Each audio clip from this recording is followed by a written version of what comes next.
set anymore. Looks the field over, lets him go.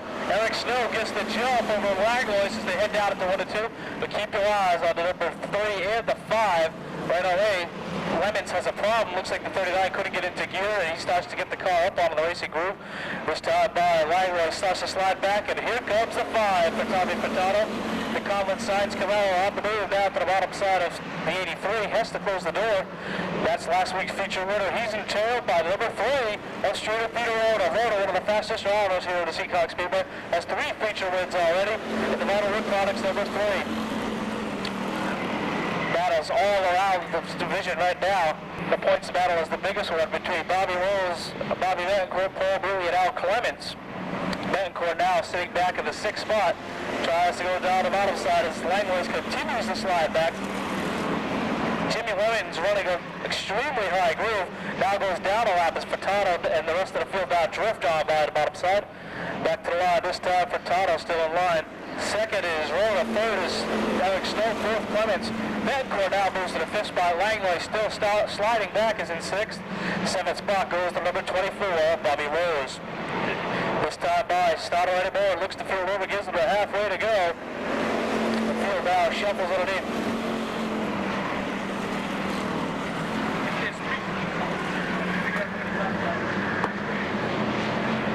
This time by, the field continues to string out. Snow running all by himself in 3rd.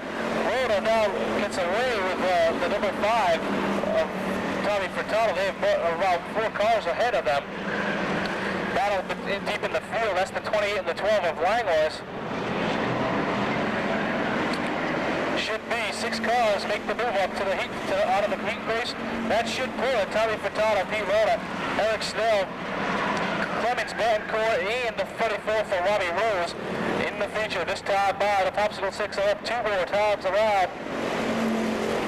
And here comes Betancourt. He is now broken away with the Clever Races number 21, and now looks to the guy to go to the outside of Eric Snow. He reels in on the back bumper of the yellow and black Camaro of Snow, as they only have 1 more time around to see if he can get it done. He comes back down to the low side. Snow lets the door open, and that left it open for Betancourt. Betancourt now down the bottom side of the racetrack. That's for the 3rd position. They split Jimmy Lemon down the back shoulder. Furtado went to the high side. That left the door open. And back to the line, Pete Rhoda. And up, and number 5 for Tommy Furtado come across the line. We'll have to wait to see who picked that one. Snow was 3rd, then Betancourt, Bobby Rose, Clements, and the 28. Somerville, Massachusetts driver out of still start 9th on the field. In the Joe Connors zone, Ross Food Services number 23 to be Brian Connors. And alongside of Connors, driver the number 17, it'll be Kevin Folan. Final driver to start tonight out of Rhode Island. In the Hayden speeding down the back straight, remember 6 cars make the move up out of heats to the feature. The rest go to the consolation rounds. If you don't make it there, you go home. So it's very desperate to get in. Green is out. Sylvia gets the jump over the 65 of Eddie Mortiz. Mortiz trying to battle back up on the outside. Here comes the 6 down the bottom side. That's Rick Cavallaro. Cavallaro gets down the bottom. They split the 1 car down the back straight. Mortiz out in the 3rd groove. He sideways, gets the car straight out, and that shuffles Sylvia all the way from the pole back to the 4th spot. Highway Wayne Sylvia having a problem with the Red Wing shoes number 1. Out in front, it's the East Partners Tour number 6 for Rich Cavallaro. Cavallaro continuing to show each and every week that he is one of the guys to run. He just needs a little bit of luck with Mr. G's number 6. And as of right now, has the car out of foot, but he's getting some heavy pressure from the 2nd generation driver, the Manville Missile, the number 37 of Jody Sorrell. Sorrell's father, a former pro stock champion here, Joe Sorrell, and now showing that he has taught his son a little bit of what it takes to get to the front. 2 cars make contact. Gumbay gets it to the back of Sutcliffe. Sutcliffe finds the 36 parked in the infield. We'll have to wait to see if he can fire that car back up and get back out of harm's way. No, any moment is first to throw the yellow. And I believe they have some giveaways later on as well. Field now, 2 by 2, just about set to go back to green flag racing. Cavallaro and the Manville Whistle. Jody Sorrell now gets through the gears on the outside groove, and they head down at the turns 3, 1 and 2. Down the back straightaway, here comes Sorrell, riding it up.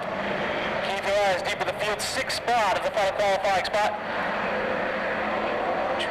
Right now, that puts puts out Clements the 4th, and then number 99, he's the final car in. That puts the 23 bagging on the back board. That's Brian Carter. And here comes Teddy Bernard. That's the final qualifying spot. So a lot of heat about to come to the number 99.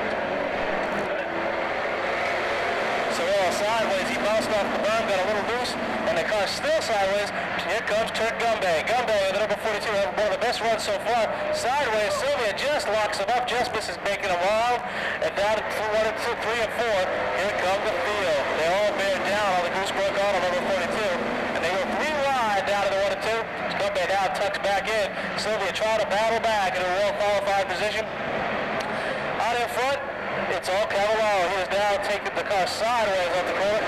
Then tucks it back in. He's getting some pressure now from Moody's and the 37 of Cirillo. And then about 10 car lengths back to Wayne Sylvia, who runs about a car by himself. The top 3. Cavallaro still sideways off the corner. That car doesn't want to stay down.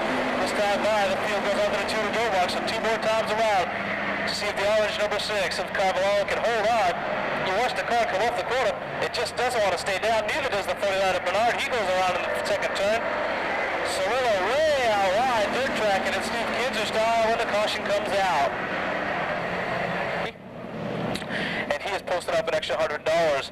The street stock's now just about set to go back to green flag racing. Cavallaro and Cirillo again. Green is out. Cirillo trying to hold on the outside group. Remember, the top 2 cars were extremely loose the last 2 times through. We'll have to see if the cooling off of the tires has helped it out. Sylvia continues up on the outside and give it on to the 99 of Al Clements. The youngster now running up into the 4th spot. White flag is out this time by. One more circuit around the Seekonk Speedway. Keep your eyes on the 6th spot. That final qualifying spot now belongs to the number 92, Gamache. Danny Gamache Jr. now lays it in. And back to the line, it's going to be Cavallaro to pick up the win. 2nd is Moniz. 3rd, Cirillo. 4th, the 99 of Clements. Then goes to the 92 and the 1 of Wayne Sylvia, I believe, was the final car across the line. The midgets tonight. 100 going to the Best Performance Award. 100 going to the Headache Award. And 100 going to the Hard Luck Award. Also, the Hard Charger Award comes from Quick Tire, an extra $100, as well as the highest finishing rookie award. That goes from Earl Grant, an extra $100. In the second heat race, the 8th place finisher will get $80 extra. That'll come from Steve Grant. Number 18 will be Kevin Rio. Alongside of Rio, now with the number 8, the Raven Destruction number 8, it'll be Jeremy Lilly. Final 2 cars to make up the row. Tom Murray, the number 68, and Henry Bernia in the number 32. Green is out. This time Sherman doesn't get the shift. That allows Sylvia up on the outside. And look at the jump Jimmy Sylvia gets. The 116 goes down of actually. He is your new leader. And here comes Rio. Rio holding his own down to the bottom side with a 14. And actually, that's probably the best run Rio has had going into this race so far. That car has been out to lunch in the Little Man Lounge number 14. And that's Problems. Problems also developing for Nancy Sherman as she drags back the number 16 of Stacy Bolton. Bolton, big time feature winner this season. I believe he has 4 feature wins already, and 3 anyway, and he has gone up behind Sherman before he able to get down the bottom side. 6 cars, as we said, do make the move up. As of right now, that's Sylvia, Rio, Paul Mealy, the 8 for Jeremy Lilly, the 47 of Belmont, and Stacy Bolton. After Sherman, Kevin Rio, Bernia, and Tommy Murray all in the consolation round. Tommy Murray's car, I do believe, is the former Gene Weston Camaro. Weston campaigned that car for a long time before stepping up. And now that car's been bought by Tom Murray, and he's just trying to shake the bugs out in his first few attempts. This time by, Sylvia has almost a half a corner lead over the second place driver, and this time by, the halfway mark is out. Here comes the Mack Enterprises number 8 for Jeremy Lilly down the bottom side. He's trying to roll with the 16 of Stacy Bolton. Lilly had the best run of his career last week as he had that car all the way up to the 3rd or 4th spot before losing a tire. And at the time, when everybody said the Manfred Science Mack number 8 was the fastest car on the racetrack. Here comes Stacy Bolton, the orange number 16 up on the outside. The Cat Country colors wide of the car, big time push off the corner. Bolton trying to fight the car as he sticks it back down. Very uncharacteristic for a driver like him to have problem.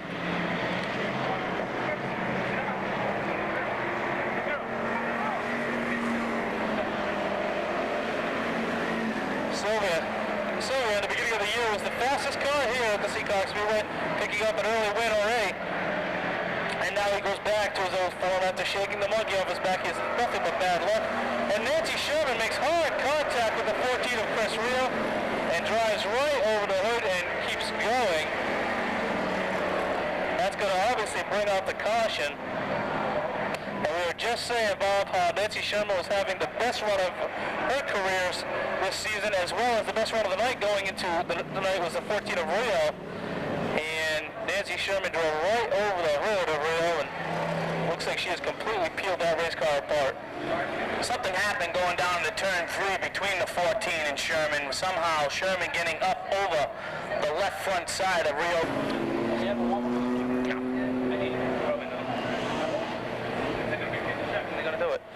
Next down will be the Seekonk Sport Trucks. And starting on the pole for truck heat number 1, out of North Dartmouth, Massachusetts, the Toyota. And the number 63, it'll be Mike Butts, alongside of Mike Butts. In the Westport Excavating, Davis Auto Truck. Number 26, it'll be Mark DeJesus. North Dayton, Massachusetts is the driver. There's a hole with the driver who already picked up his feature win in the rookie year. Driver number 43 will be Alan Leach. And rookie driver also to pick up his feature win.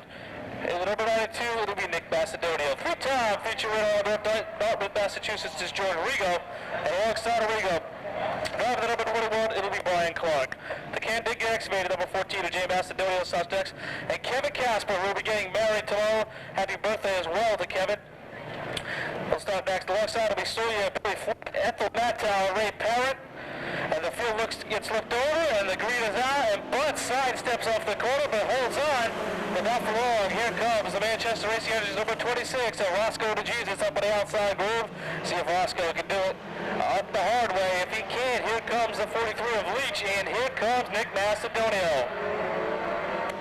Macedonio already a feature winner this year, running down side by side with three-time feature winner, the number 64, the DB bar number 64 of Rigo. Contact out of back straightaway. Butts goes around, gets caught up with the 43 of Leach and Roscoe DeJesus, and looks like DeJesus pulls away under his own power. Butts, it looks like he's lost the front bumper, and he's got some damage to the left front side of the race car that goes down, and Leach, he pulls out of the infield.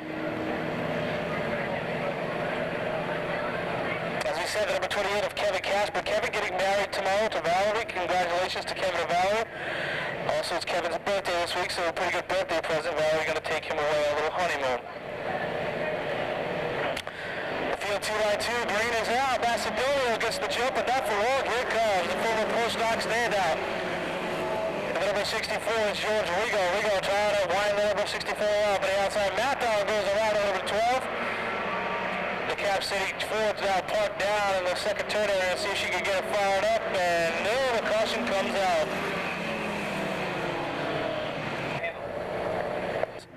Two by two once again. The white line in between the third and fourth is the gas line. That's where you do get on it. Green is out. Here comes Macedonio, the youngster trying to hang tough on the bottom side. The Columbus Oil number 92, but he's got some tough competition up on the outside. That 64 driver is the former Pro Stock and Sportsman standout, George Rigo. Three-time feature winner already this year. Trying him on the outside groove. Doesn't look like that truck wants to work out there as well. Alan Leach has the right front all messed up on that truck. You see his hand up waving.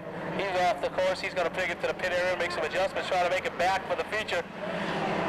Back up front, here comes Rigo. He makes contact with the 28 of Casper. Casper drives on by and brings with him the defending truck track champion in the number 13. That's the Bullfrog, Billy Flint. Flint down the back straightaway. Lines the Brian Forever, number 13 up. He's got his sights set on Kevin Casper now.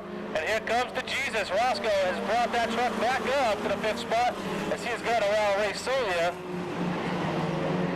And now they settle back in the 5th. 6th is Ray Solia. 7th and 8th, the battle is still between Jay Macedonio and Rigo, who is falling all the way back. Halfway to go this time.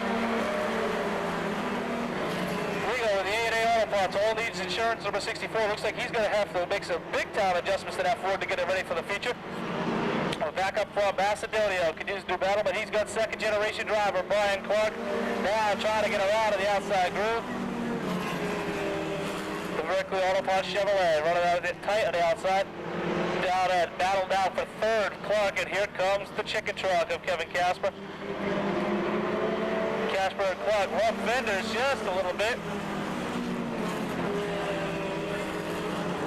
Starter anymore, now reaches for the 2 to go mark. The checker in the way, furled up, that means 2 more laps around the Seekonk Speedway. Macedonia showing how he already won a feature this season. And the can did get excavated number 92. His brother Jay has fallen a little bit farther back. That truck loose coming out of the corners. As he now started to run back there with Rigo. This time the white flag is out. One more lap.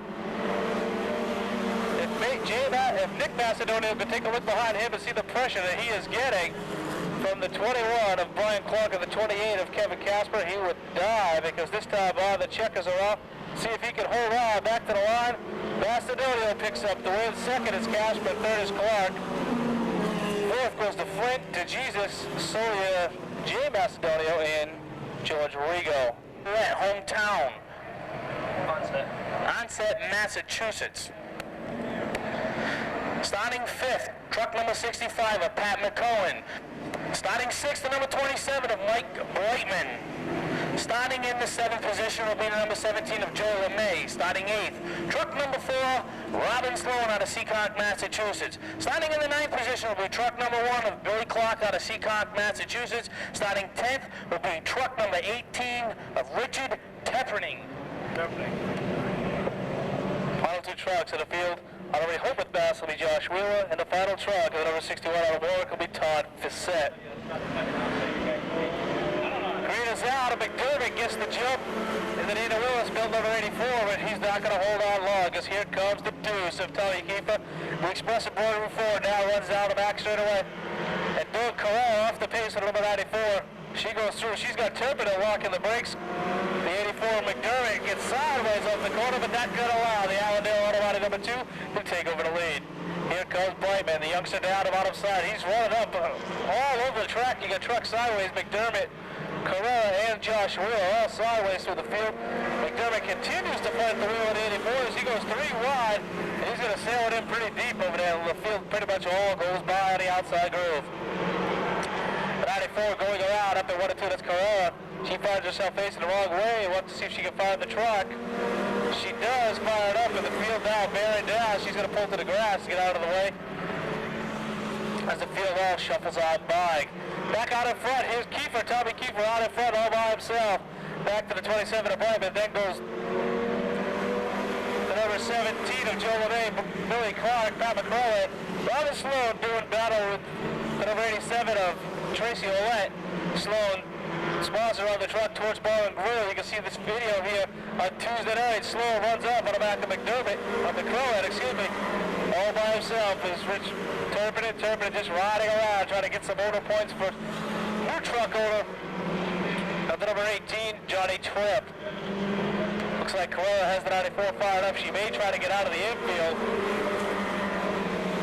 Try to get around, maybe back to the pit area. It looks like she has some left front damage done to the number 94.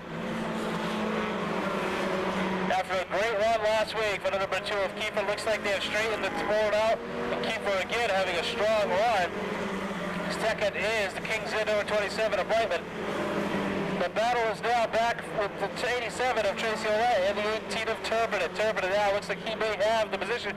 Sloan took a look to the bottom side, 2 to go this time by.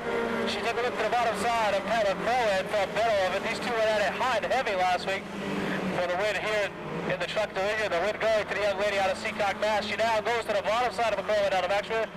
McCrowan tries to seal the door. Can't do it this time. 1 lap to go. Tommy Kiefer has this one well in hand. The battle is for the 5th, 6th, 7th, and 8th spot. Back deep in the field, the checkers around. Tommy Kiefer picks up the win. Second is Mike Wyman, Joe LeMay, Billy Clark, Robert Sloan, Pat McCrowan, Tracy Ouellette, and the 18 of Rich Turpin.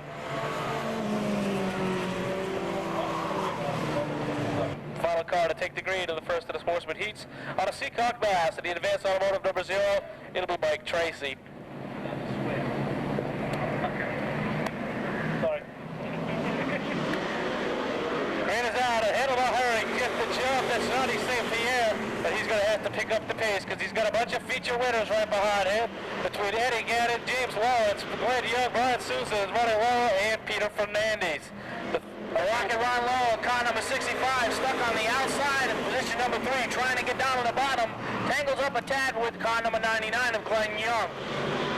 Out front, it's all Handlebar Harry, car number 36, Fernandez, coming down hard on the backside of his bumper, trying to find a way to get around Handlebar Harry. St. Pierre continuing to run out front. He has had some bad luck. Has the car running pretty well each and every week, but then the car does go away, and he just can't make up the difference late in the feature. Another driver who is winless so far this season, the BOC Gas is number 70 of Glenn Lawton. Usually good for a few wins on the season, has been winless so far. Another driver looking to pick up his first win back is Paul Vaness. Vaness has had the number 9 running very well. He's got Wayne Darling turning the wrenches on the car. The guys over at McKenna Performance, Corey Bedreau, the guys put the car together for him. He just brought the car to McKenna Performance, and the car looks better each and every week. The car relegated to the back. Looks like he may have some front end problems. He did make contact with the number 15 in the warm-ups, Vinny Serrano, so it looks like he may have knocked the front end apart a little bit on the car. Halfway this time by, St. Pierre still holding on to a half a car length lead. Caution, trouble coming out of turn 4 as the 70 of Glenn Lawton goes around. In the Lawton is the 25 of Brian Sousa, and it looks like the 9 the Club Fantasies ride of Paul Vaness is somehow involved in that accident. Looks like Vaness ran up on the back of somebody, and once again, just as in the warm-up session, after making contact, a video flag get right up in the air. Let's see if Glenn Young in the 99 can hold on. Careers out, Young stays with him. They drag her out of the 1-2. Keep your eyes on Glenn Young. Feature winner already this year. The kids called a child care number 99. They race back this time. St. Pierre starts to slide back. Young gonna head back around and pick up the halfway to go by. This time by. The race halfway gone. And here comes Young out in front and started to pull up. Lawton started to pick his way back to the front of the number 70. He now gets around the 0 of Mike Tracy, and he's got this sight set on the number 65 of Ronnie Lowell. You see the number 81 of James Wallace, the right rear quarter pedal of the race car, has been torn away from the bumper cover. He must have made contact in that accident with Glenn Lawton. That's flapping out of the breeze. Shouldn't be a problem. We'll have to see as Ronnie Lowell trying to get around. That's just a little bit in front of Ronnie Lowell's face as they head down the back straightaway. Here comes Sousa. He looks to the bottom side of the zeros. Tracy slams it over. Sousa loses the spot. There we got it. Down and down, racing the race car to the outside groove. He's going to try to get around the zero. Tracy thinks better of it as he's going to do battle with Brian Sousa. Out in front and go away. Glenn Young picks up the 2 to go back. St. Pierre settled in pretty well over the 2 spot. Peter Fernandez trying to rough him up a little to see if he can get him to make a mistake and take over the 2nd spot. And sitting back and forth comfortably is the number 81. James Lawrence. A little bit of contact between the 70 of Lawton and Ronnie Lowell. Lawton now washes out high. Lowell tries to get to the bottom side. Lets him know he's there a little bit. That's what the best battle. Caution. Back to the line. It's going to be Young. St. Pierre, Fernandez, Lawrence, and the 70 of Glenn Lawton. Yet again, it had to lock it up to avoid contact with Sousa in the 0, and he ended up facing the infield. Enterprises, car number 21 for Corey Bedreau. Starting 6th in the body talk collision, it's Roland Wheeler. Starting in number 28 car will be Sean Woodward out of Carver, Massachusetts. Driving the number 15, Vincent Sarandis out of Warwick, Rhode Island. Car number 56, Linwood Cohen. Bringing up the rear of the field will be car number 02 of Leroy Hudson.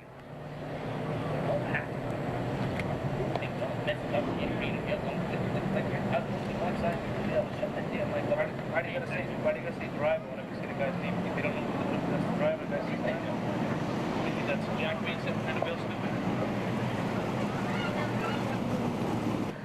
One of the better announcers in the announcing business, Chris Romano. They get around, turning in somewhere in the 10-second bracket. Just about set now. Titus looks at the field, brings him down. Spencer tries to jump him. Eddie Moore lets him go, and Spencer dives it in hard, trying to hold him off as Titus. He washes way out, and just about the whole field going to drive by the bottom side of the racetrack.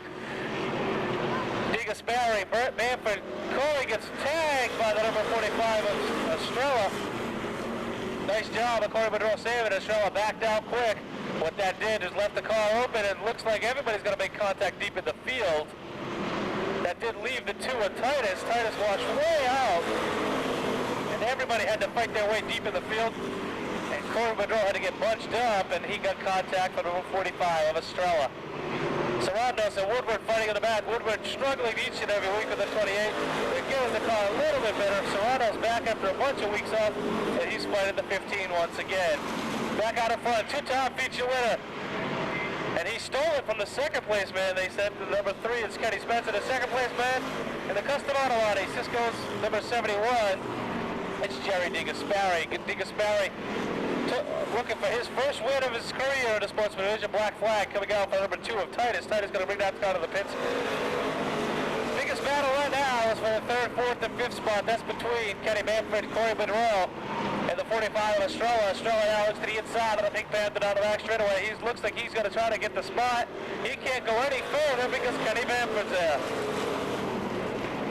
Bamford turning in what would have been probably his best run of his career a few weeks back, finishing in the 5th spot with the number 88.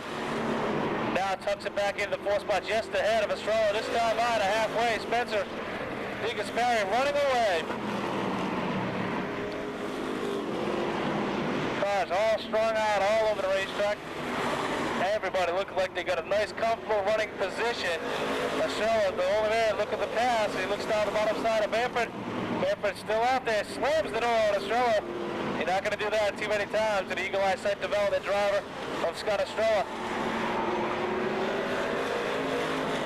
Estrella gets bunched up with Bamford, and that leaves the number 56 of Linwood Cohen. Cohen running up the back bumper, of the 45.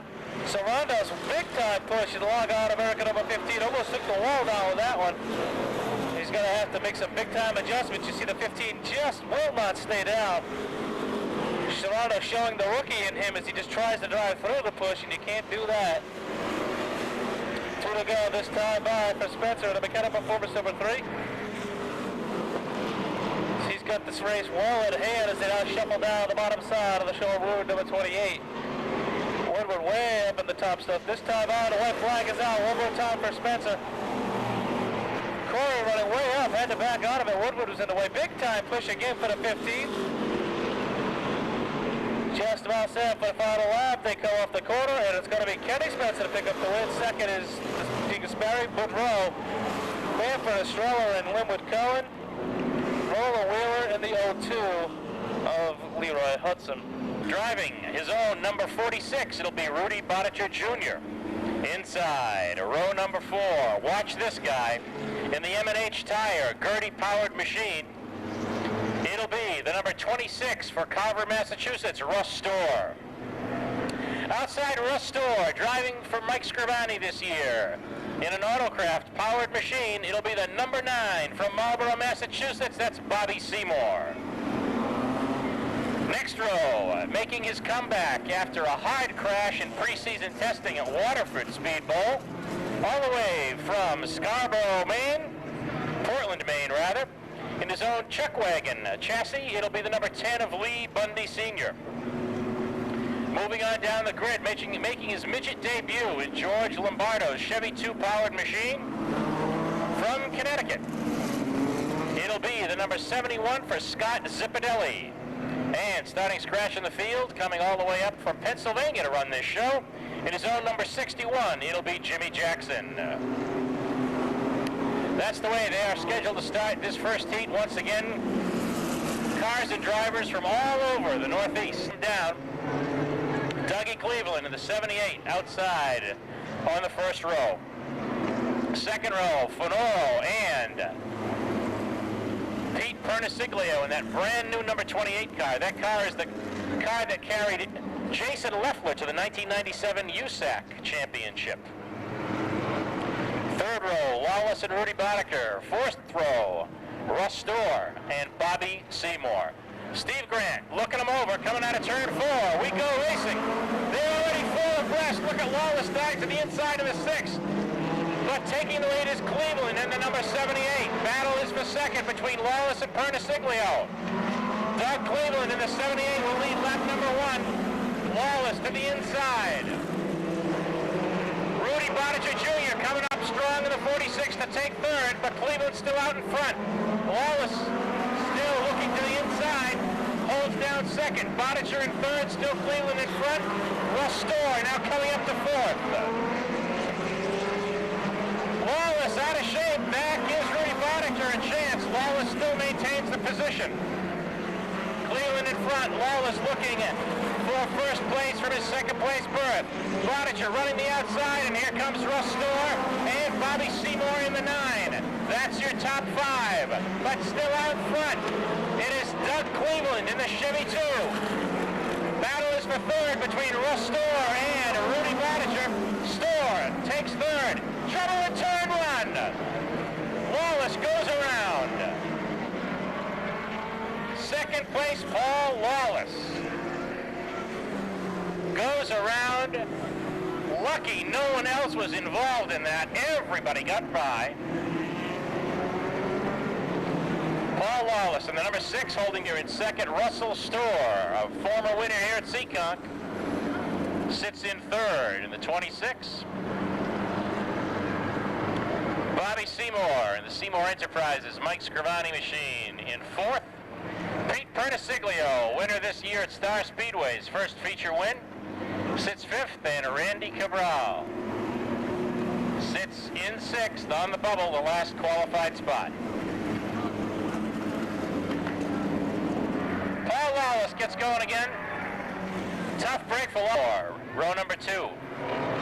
Perniciglio and Randy Cabral, row number 3. Lee Bundy and Nick Fedoro Jr., row number 4. Derek Perniciglio and Scott Zippadelli, row number 5, and Lawless brings up the rear of the field.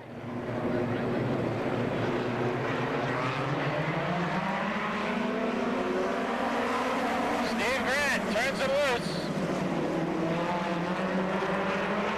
Russ Storr looks to the inside, but Bottiger is there on the outside. It is Bottiger and Cleveland with halfway to go. 3 abreast down the main stretch. Look at Storr dive to the inside.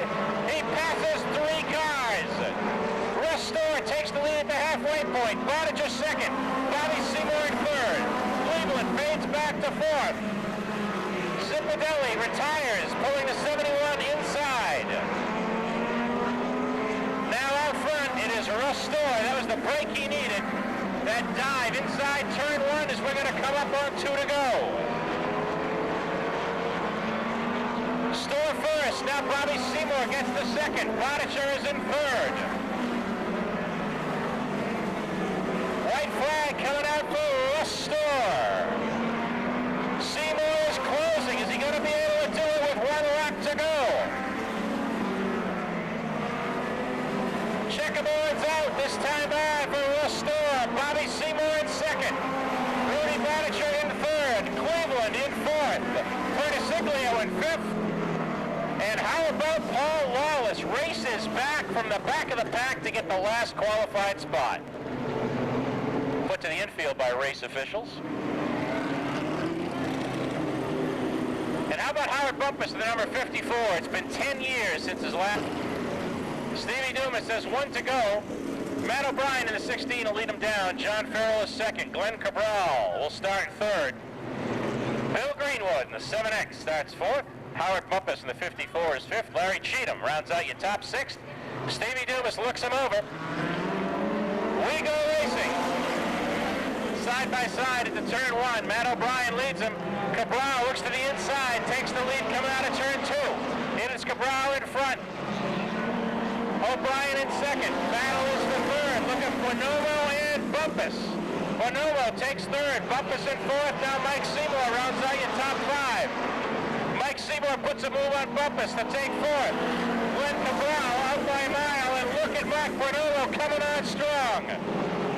It is Cabral in front. Waterford winner. Mark Bonomo in second. Now Mike Seymour takes over third spot.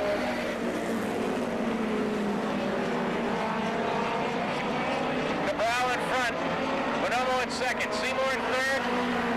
Bumpus in fourth. Matt O'Brien rounds out your top five. Battling, and it's still Cabral in front. Bonomo now settling into second. Seymour settling into third. Trouble in turn one. Bulger and Deauville get together.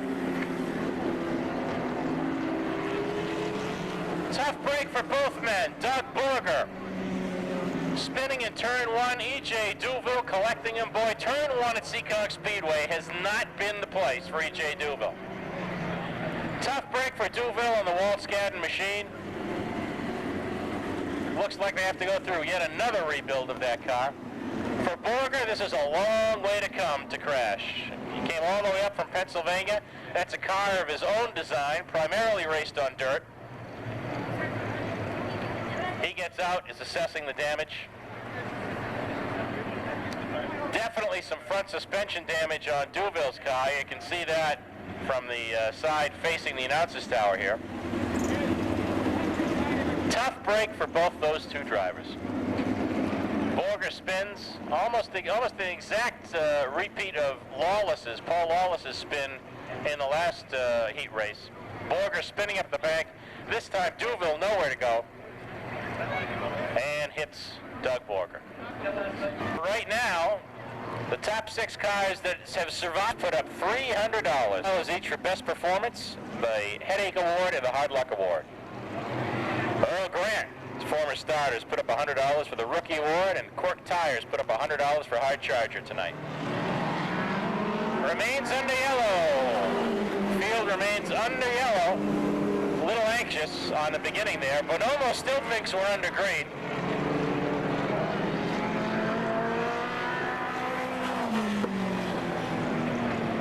Finally getting Mark Bonomo woed down there a bit.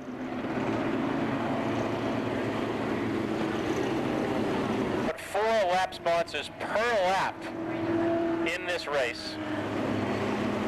Everyone wanting to be a part of the Boston Louis Seymour Memorial.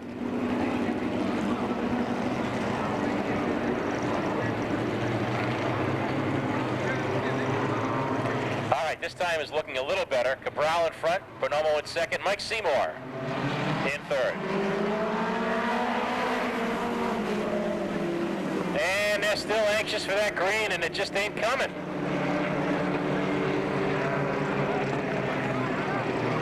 You go when the starter tells you to go.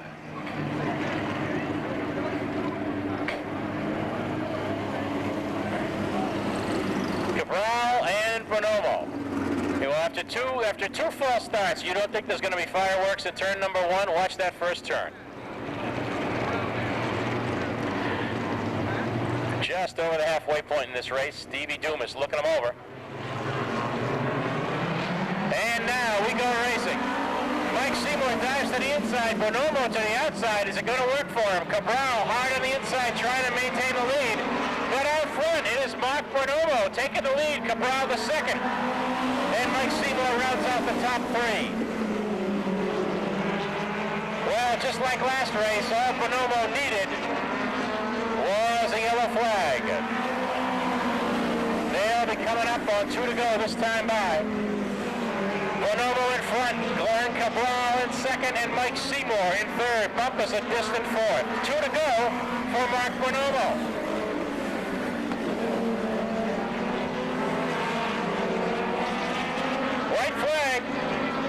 White flag out for Mark Bonomo. Glenn Cabral in second. Mike Seymour still holding down third. And Mike Seymour third. Howie Bumpus across the line in fourth. Larry Cheatham rounds out your top 5. And oh, just making it in the last lap is John Farrell.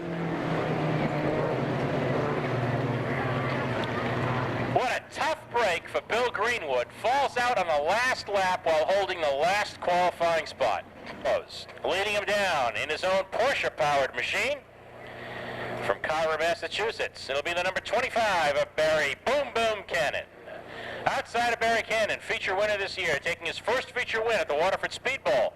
From Weymouth, Massachusetts, in his own Gertie-powered machine, it'll be the number 3M for Jimmy Miller. Inside row number 2, having a great rookie season. Coming to us from mini sprints at Whip City Speedway. from Marlborough, Massachusetts. In his own Autocraft-powered machine, that'll be Barry Kittredge. Outside Barry Kittredge, a former winner here at Seekonk Speedway, and a former competitor here in the street stock ranks. Local driver, driving John Zahar's number 38B. It'll be Keith Botello. Inside row number 2, all the way from Fanwood, New Jersey. In the number 56, it'll be Robert Bodicher. Outside Robert Bodicher, Nema's winningest driver and an 8-time champion, driving for Gene Angelillo. He's come all the way from Andover, New Jersey, and he's a defending champion of the Boston Louis Seymour race. In the number 45, it'll be Drew Fedoro. Starting next, from Concord, Massachusetts, in the Saturday Night Special, the Sue Shaw Autocraft, it's the 107 for Babe Shaw. A guest driver tonight in the number 12, the Autocraft owned by Don DeLapp. It'll be the Seymour's Silver Crown running buddy, all the way from Ohio. That's Daryl Doherty, making his NEMA Midget debut. Doherty drives the Silver Crown car on the Silver Bullet circuit. But tonight he had to be part of the Boston Louis Seymour Memorial, so we welcome him all the way from Ohio. The schedule to start next in his own 44X machine, the car he drove all last season. An Autocraft-powered machine, former Rookie of the Year in NEMA. It'll be from Harrisville, Rhode Island, Eddie Bro. And schedule to start scratch in the field, driving Jim Jackson's primary car. It'll be the number 96 from West Warwick, Rhode Island. It's Derek Perniciglio.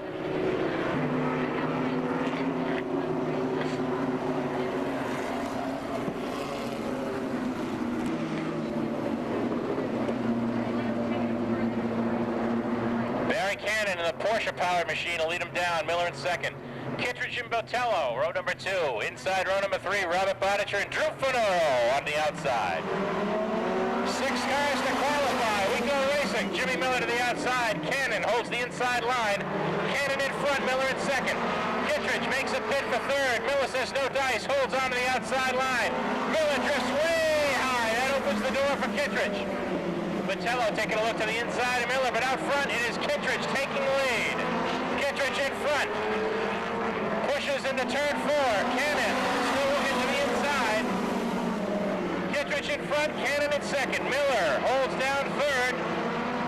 Keith Botello in fourth. Drew Fedoro rounds out your top 5. Good run for Barry Kittredge. Outdistancing himself from this field. Barry Cannon holds down second. Jimmy Miller in third. Here comes Drew Fedoro up to challenge the third position. We're halfway down this time by. Miller pushes high. Drew Fedoro bids for third. That's the battle to watch on the Speedway as Fedoro takes over third place and starts to go after Barry Cannon. But out front by a mile, it is all Barry Kittredge.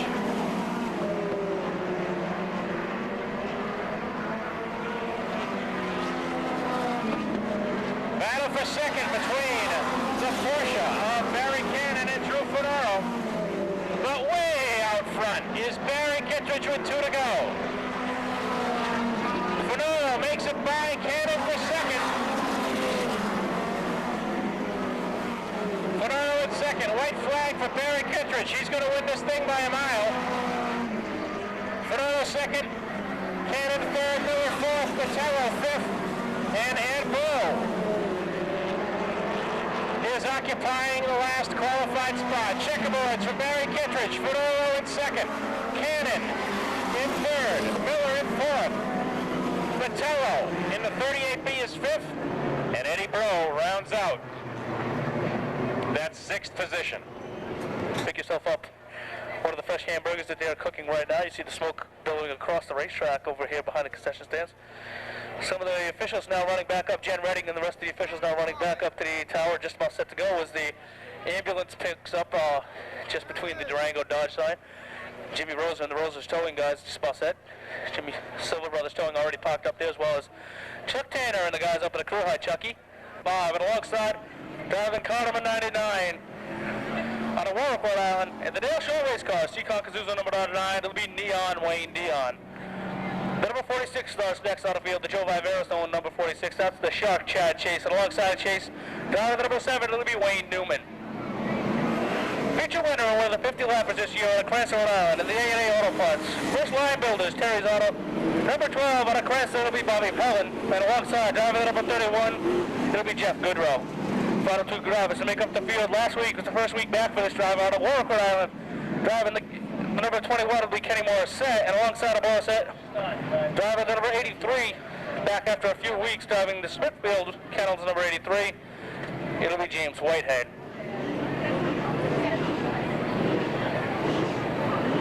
No. I've been up there, but she hasn't answered.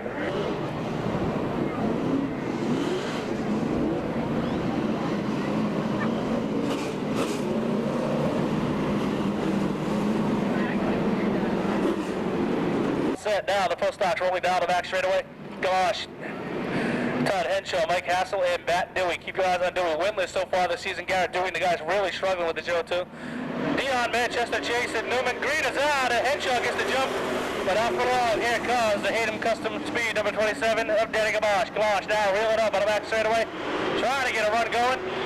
The outside groove has some of the big hitters. Gamache, Dewey, Wayne Dion, all struggling on the outside. Your eyes deep in the pack, the number 12 of Bobby Pellin and the Shark, Chad Chase. Dimash way out wide, gets shuffled out. He's out 3 wide. Looks like the 27 has a problem. He's going to try to tuck it back in behind Wayne Dion and see if he can hold on. That leaves Todd Henshaw well out in front all by himself, getting some pressure down from Matt Dewey. Dewey having a good run. In the Long Dog Racing, number 02 up in the outside group, but he's bringing with him Neon Wayne Dion. Dion, 2 feature wins already in the Seekonk Speedway, number 99. So you look at tonight, they're making 3. Winless so far this season on just about everybody else in the top. Matt Dewey, Todd Henshaw, the 15 for Mike Hassel, and the 95 of Billy Manchester. Side by side at the 1 and 2. Henshaw sideways into the corner. It looks like he's corrected it, but that's going to allow Matt Dewey to get a pretty good lead on him. He's going to have to back out and get the top spot. This time by the halfway mark, and that's Matt Dewey. The Long Dog having a great run so far tonight. The McCallum chassis working pretty well after the last few weeks. They have snouted and rear clipped the car twice already this season, but it looks like it's all paying off tonight. Up on the outside groove. That seems to be the fast way around Todd Henshaw. And that's where you're going to see the Shark, Chad Chase. He now makes his way around the outside groove. And Mike Hassel trying to get out there as well. Here comes the Viveros, number 46. He's going to take over the 3rd spot. Down the back straightaway. Here comes the 46 of Chase. Chase now takes the 3rd spot, and he sets his sights on Neon Wayne Dion. Dion continues to run strong each and every week. Dale Shaw actually calls Wayne Dion on Monday morning at work to see what the Dale Shaw chassis has done and what they want to make adjustments to. This time by 2 more laps for the Long Dog. See if he can hold on to former Pro Stock champion and the ageless veteran Wayne Dion. Hassel now, it looks like he may have gotten around the 28. Henshaw going to try to fight back, but it looks like Hassel is taking the 4th spot away, and Hassel having a good run with the final lap coming down. Just about done with this first of the Pro Stock heats down the back straightaway. Dewey one more time. Half a track to go. Back to the checkered flag. And the winner of the heat will be Matt Dewey. 2nd is Wayne Dion. Chase is 3rd. Hassel. Henshaw. Billy Manchester, the 12 of Bobby Pellin, and the 27 of early race leader Danny Gamache. Number 24, it'll be the Radical one, Rick Martin. And alongside of Martin, what's scheduled to be the 0 of Ray Alexander. I think Alexander did draw from this series tonight because of a problem with the race car, so everybody should move up. Dave Poria, Ron Murray, and Jeff Thompson, after being back after a long hiatus. Thompson driving the Bills Truck R&S equipment, number 61. We're breaking the action. We're going to have a street stock competitor who picked up his first win last week, Tommy Furtado. We get a break in the action. We'll talk with him for a few moments. Just about set now as the Pro Stocks roll down the back straightaway.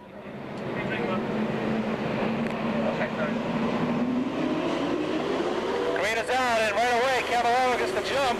Going into 1 and 2, it's not going to be long, because here comes Tom Scully. Scully has the Universal Ambulance Subway Sandwiches number 2, wide out on the outside groove, and he's bringing with him last week's feature winner, Dick Houlihan.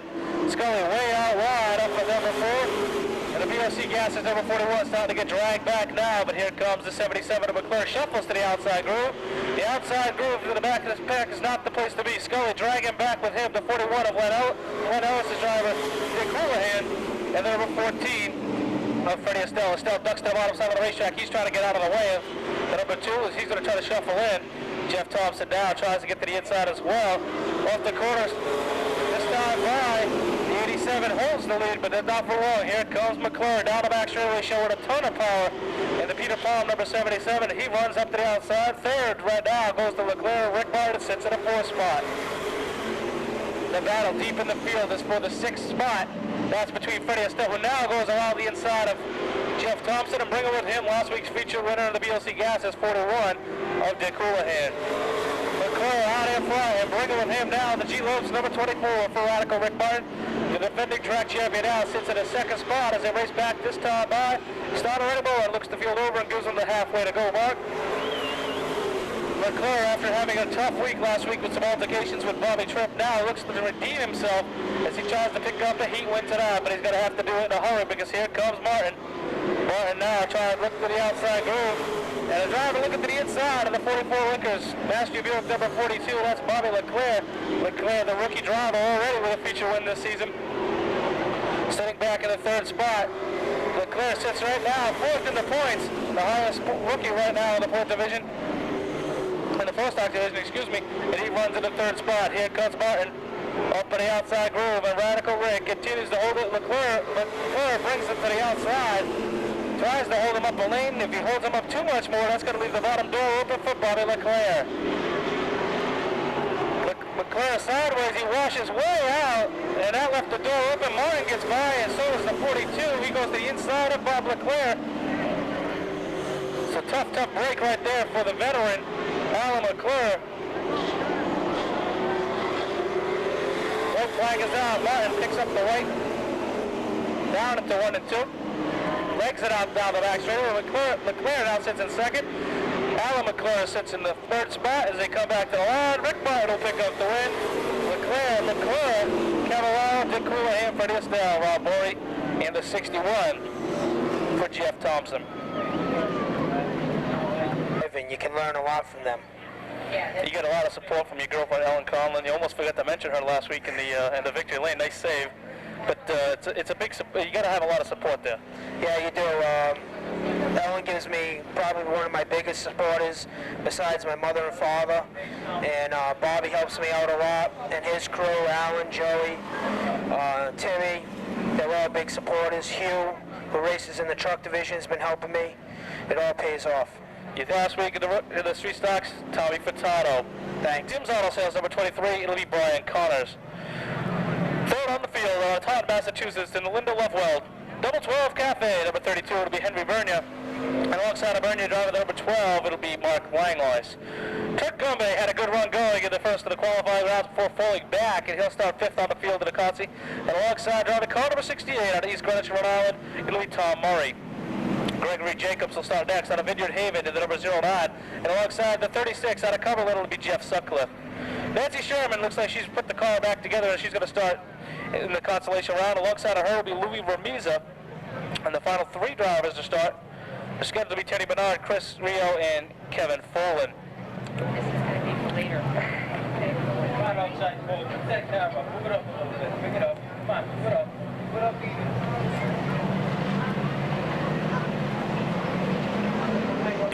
Just about set. The green is out.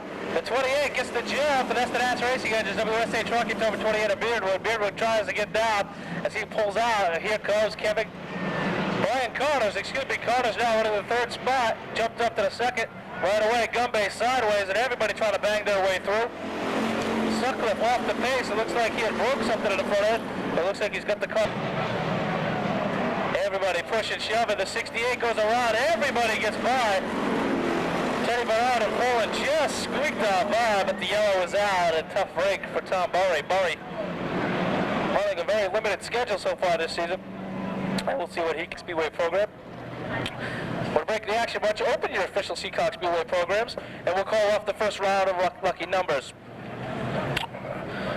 First numbers are 24, 8, 106, 142, 282, and 31.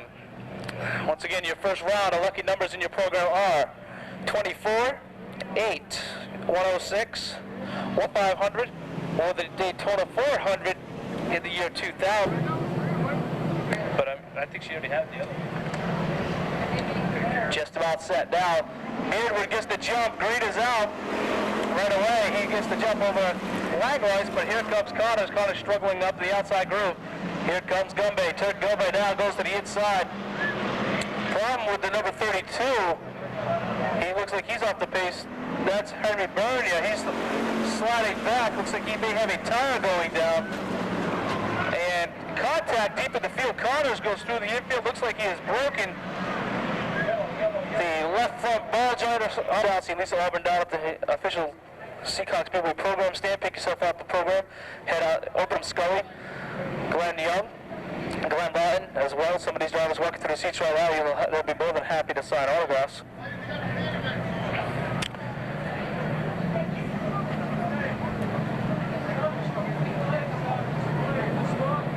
Just about set now. Beardwood, Langlois, Gumby, and Kevin Fulham.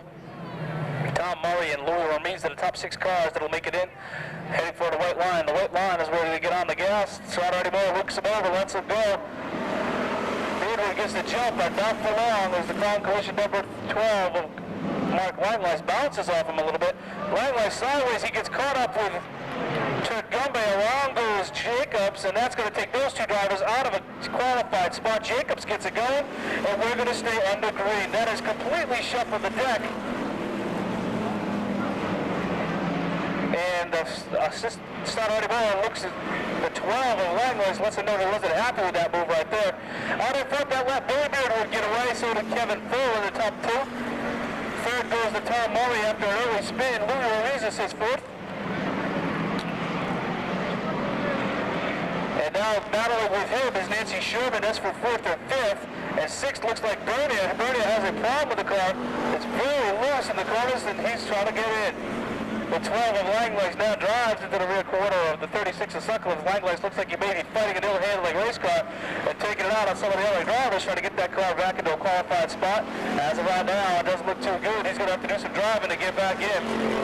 Turd Gumby now trying to get in as well. He's right at the 42 back up, but he can't get the momentum going as he keeps running up on the back of the 12.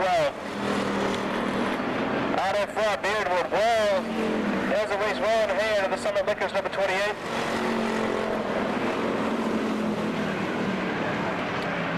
And the battle is for the final spot. Right now, the 32 holds it. That's Bernie at the 12 of Langlois, pounding on the back door. Banging on the back door of Bernier is the 12 of Langlois. And it looks like Sutcliffe may have something dragging under the back of the 32. White flag is out. Beardwood gets under the rope, the final spot. Looks like they're racing for the final spot. That's between Bernier and Langlois. So everybody pushes up. Back to the line, the checkered flag is out. And it's going to come out for Billy Beardwood. Second is Fulham. Tommy Murray, Nancy Sherman, Laura Ramiza, and the race back to the line for the final spot goes to Henry Bernia.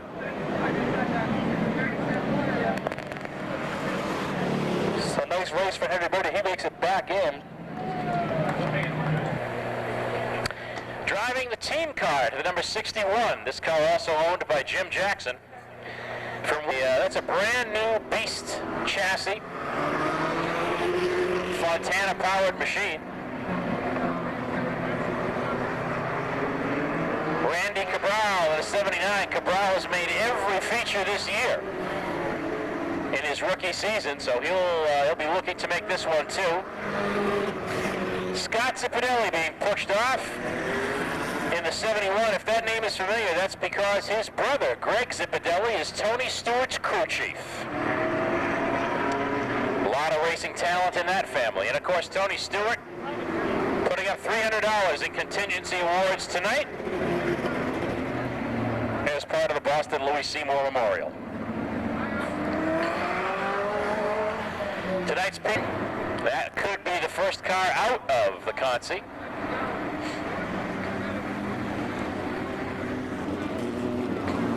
It'll be Cabral, then Greenwood, Bodicher, and then Fenoro, Babe Shaw, and then Jim Jeff. Oh, the 56 of Bodicher, Noki Fenoro in the 44, Babe Shaw in the 107, Jimmy Jackson in the 61, Daryl Doherty in the number 12, Lee Bundy in the 10, Derek Pernissiglio in the 96, Brian Cleveland in the number 50. 6 cars will make it, 3 will go home. Stevie Grant gets ready to turn him loose. This B main going 12 laps. 12 laps, 6 cars to qualify. We go racing, look at Fenoro on the inside in the 44, but Bodicher rockets away on the outside of the number 56. It is Bodicher, then Fenoro. Babe Shaw moves up to take third from Randy Cabral. Bodicher pushes high, maintains first place. Fenoro in second.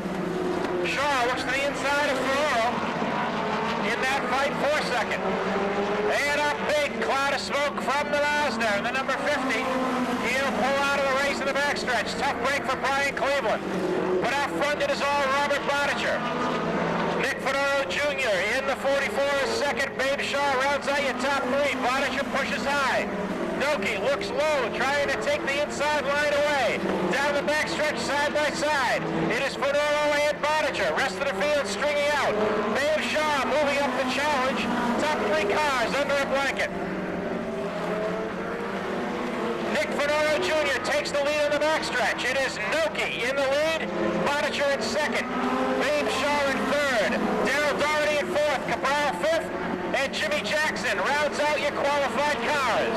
Halfway to go this time by. Stevie Grant gives him the halfway sign. Babe Shaw works his way into second place. But out front, it is all Nick Fenoro Jr. Noki in front, Shaw in second. Bodicher rounds out your top 3. Man of the bubble is the number 61, Jimmy Jackson, and Lee Bundy trying to make this show. Laps ticking off for Drew Fenoro. Is Babe Shaw going to be able to catch him? Shaw pulling right up to the tail tank of the number 44. Shaw now looks to the outside, then down to the inside. Fenoro holds his line. Bodicher now a distant third. Battle is up front. First spot between Nick Fenoro Jr. and Babe Shaw. Shaw looks to the inside now, coming down the front stretch with 2 to go. 2 to go this time by. Leaders in traffic. Shaw's cut off by Fenoro. They split. Derek Pernissiglio going down the backstretch. White flag out. Who's going to win it? They're in dead heat across the line, and Shaw takes the lead with 1 lap to go. Nick Fenoro works to the inside, but coming across for the checkers, it's going to be Babe Shaw. He will be main. Nicky Fenoro in second. Bodicher in third. Doherty in fourth. Randy Cabral takes fifth, and Jimmy Jackson in the number 61 rounds out your qualified cars. Rod St. Pierre, alongside of St. Pierre, driver, the Simpsons Auto. Bamford signs number 88. It'll be the sign man, Kenny Bamford. Third on the field, driver, the Custom Auto Body, Columbus Oil, number 71. Looking for his first feature win in the sportsman class, it'll be Jerry DeGasperi. And alongside of DeGasperi, driver, the Bayside Auto Repair, Eagle Eye Site Development, number 45. It'll be 2-time track champion, Scotty Estrella. Family Collision. And Rick Martin, sponsors of number 65 out of Rowan. It's from Milwaukee at Ronnie Lowell. And 2-time feature winner, driver, the Head Rose Wells Rolling. Mechanical performance number 3, it'll be Kenny Spencer. Paramedic Car Wash, the sponsor. Along with Viking Sheet Metal on the number 99 at Firewell Glenn Young. Alongside of him, the defending track champion, driver of the Somerset Sheet Metal, Big Boy Harley Davidson, number 81, is James Lawrence. Corey Woodrow was back after a hard shot to the well last week, driver the Dickinson's number 21. Starting alongside of him with the LH Bollinger and Son, number 70 of Glenn Lawton. The Buddy's Talk Collision, number 6, starts next, that's Robert Wheeler. And alongside of him, the Tin Man driving the Shady Acres RV, furnace induct number 25, it's Flying Brian Souza. Bluewood Collins starts next, driving the Almax Steiner, number 56. And alongside of the Tracy Motorsports, advanced auto order number 0, it'll be like Tracy. Kevin's Auto Detail, and Princess Limousine, the sponsors on the number 88, on the number 8, excuse me, on a Swansea Bass, it'll be Eddie Gannon. And alongside, two-time feature winner, out of the G Lopes Construction, number 26, it'll be Peter Fernandez. Club Fantasies, the sponsor of the number 9, that's the Pistol, Paul Vaness, and alongside of him, driving the 15, it'll be Vinny Sarandos. Sean Rupert and the 02 of Leroy Hudson, the final driver to make up tonight's field, driving the number 44, it'll be Robbie Doobie.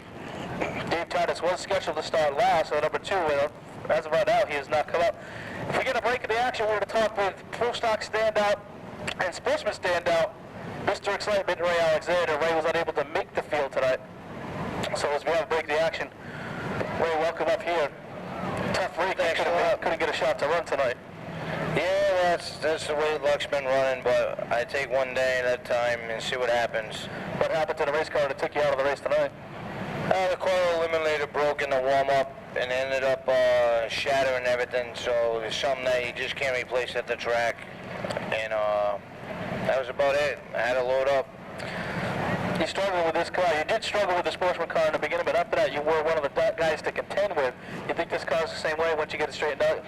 Yeah, I believe so. This car was the same thing as a Sportsman. The first year I had the same problems, and it came around. And then, you just gotta take one at a time, take your licks, learn how that car runs, and learn how you to drive it, and hopefully everybody comes together, and which it has. I have I have faith in all the guys that have run the car.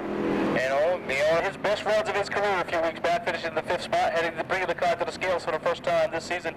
Jerry Digasparri is knocking on the door all season long, looking for his first win. Don't count out Scotty Estrella. Green is out. Manfred slips up off the corner, but that allows the 36 of St. Pierre to get away. And here comes Digasparri down the bottom side of the racetrack. The Columbus Oil number 71. Sideways is low off the corner. He straightens it out. Lost a whole bunch of ground. Stroller got around, and here comes Spencer. Spencer now getting around as well. The wire back number 65 looks really, really loose as the 81 of James Lawrence now shuffles around the outside. So it looks like a problem with the number 65 on Loro. He makes a little bit of contact there with Lane Florence. Try to straighten it out. Back up in front. It's Ronnie St. Pierre. St. Pierre continuing a strong run, as he has just about each and every week. And looks like Mike Tracy may have a fire on the 0 under the hood. We'll have to take a look at that.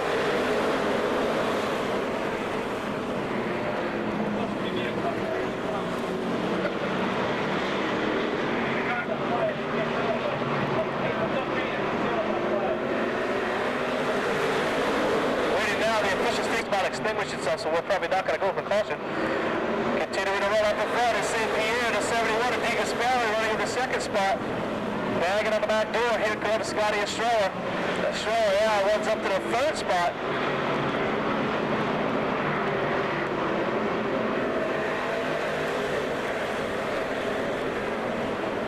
Battle back deep in the pack.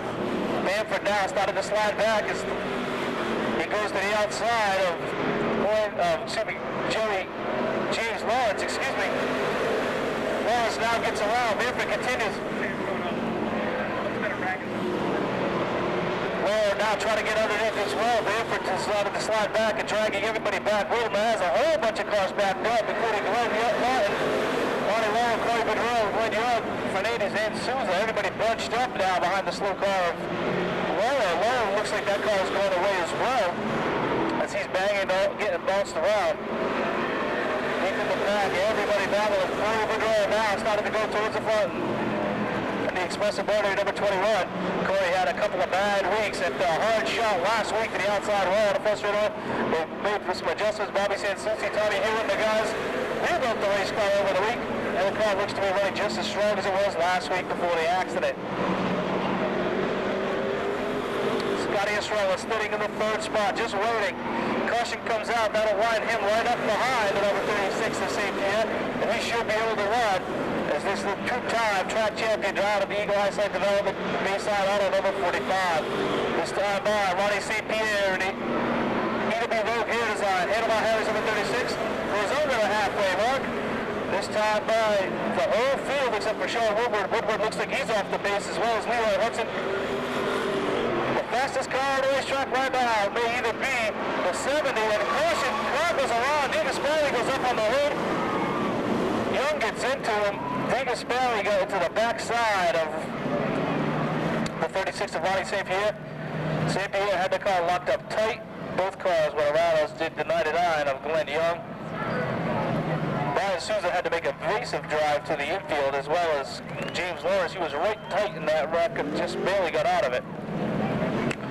You see the left front fender caved in on the number 36 of St. Pierre, and Davis Barry had some nose damage done. I don't think Glenn Young got into them. I think he may have just stopped just shy. Racing field. A lot of our welding machinery and a lot of the equipment that's used for fabricating these vehicles is on display at the booth. Okay, if you can take a stop by, we also have some t-shirts for sale, and we're happy to sell those to you. Yeah. Stop by and see Frank and the guys. They're going to do a little giveaway later on with the BLC gases. Oh, you got them right. The next caution on the end of the race, we'll do the giveaway because we're just about set to go back to green flag racing. If we have a break in the action, we also have Wayne Dion, driver of the Pro Stock number 99, the Tantasia number 99. If we get a break in the action, we're going to talk with him as well. Down the back straightaway, Glenn Lawton looking for his first win. Okay. Alongside of him, Scotty Estrella. Estrella looking for his first win of the season. He's a two-time track champion. Keep your eyes on the baseline, number 45. Green is out. Lawton gets the job for the BLC Gases, number 70. But what a better night to pick up the win than on BLC night. In front of your sponsors, Leroy Hudson joined the rear of the field, as did the 36 and 71. Those guys going to have to do it the hard way from the rear of the field. And contact is made. Kenny Spencer gets into the back of line. Everybody gets shuffled up. And around goes Linwood Cohen. Cohen faces the wrong way when he outbacks down to number 56. And it looks like the yellow is going to come right back out. So tough rig for Linwood Cohen. Everybody got checked up because we got a quick moment in this.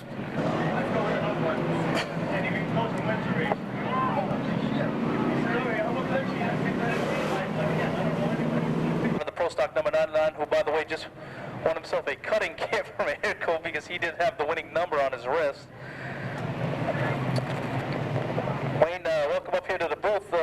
So far this year, not too bad. He's running pretty good each and every week. The Dale Shaw car looks pretty strong. Oh, I'll tell you something. This is one of the best things that we ever did, investing in a brand new Dale Shaw car, along with the Adam Manchester motor. We've got a real good combination this year. You got 2 wins already. Some pretty good sponsors, Tantasia, Dell's Lemonade, Rhode Island Drive Shaft on board, Seekonk Speedway. A lot of support with that team. One of the best looking race cars out there, but you want another track championship. Yeah, well, I'll tell you, I got to thank my guys, my crew, because they work real hard to keep the car looking real nice and everything. And it's good for the fans, it's good for ourselves. We're real proud of what we have. And Wayne, stay up here with us for a few minutes. We'll watch some sportsman racing. Just about set to go back. See if Lawton can hold off a high-charging Scotty Estrella. Keep your eyes on Spencer. He's right there, as well as the number 21 of Corey Boudreau. Green is out. Lawton gets the jump. Everybody in the back getting kind of bunched up, but green flag coming out, and everybody getting bunched up behind Ronnie Laurel. Laurel still looks like the number 65 isn't as up to par. Around goes Mike Tracy. He gets around him. Tracy sideways off the corner. It looks like he may have a problem. Car's in the wall. Tracy gets hard shot. Looks like Mike Tracy may have been losing a tire on the number 0. Made contact with the 65 of Lawton, and then he made contact again with Glenn Young. And there isn't too many cars that Glenn Young hasn't missed tonight. He's having a tough night. That aren't quite as fast as the guys in the back, and I mean, they want to race as bad as we do, and there's some people that are a little over anxious that try to get them out of the way, and it doesn't help anybody that's running in the back because we got to deal with that. You got probably some of the best in New England between Vinny and Arumo, Eddie St. Angelo, Martin, Freddie Estelle, yourself. Is this the best place to learn how to drive a race car?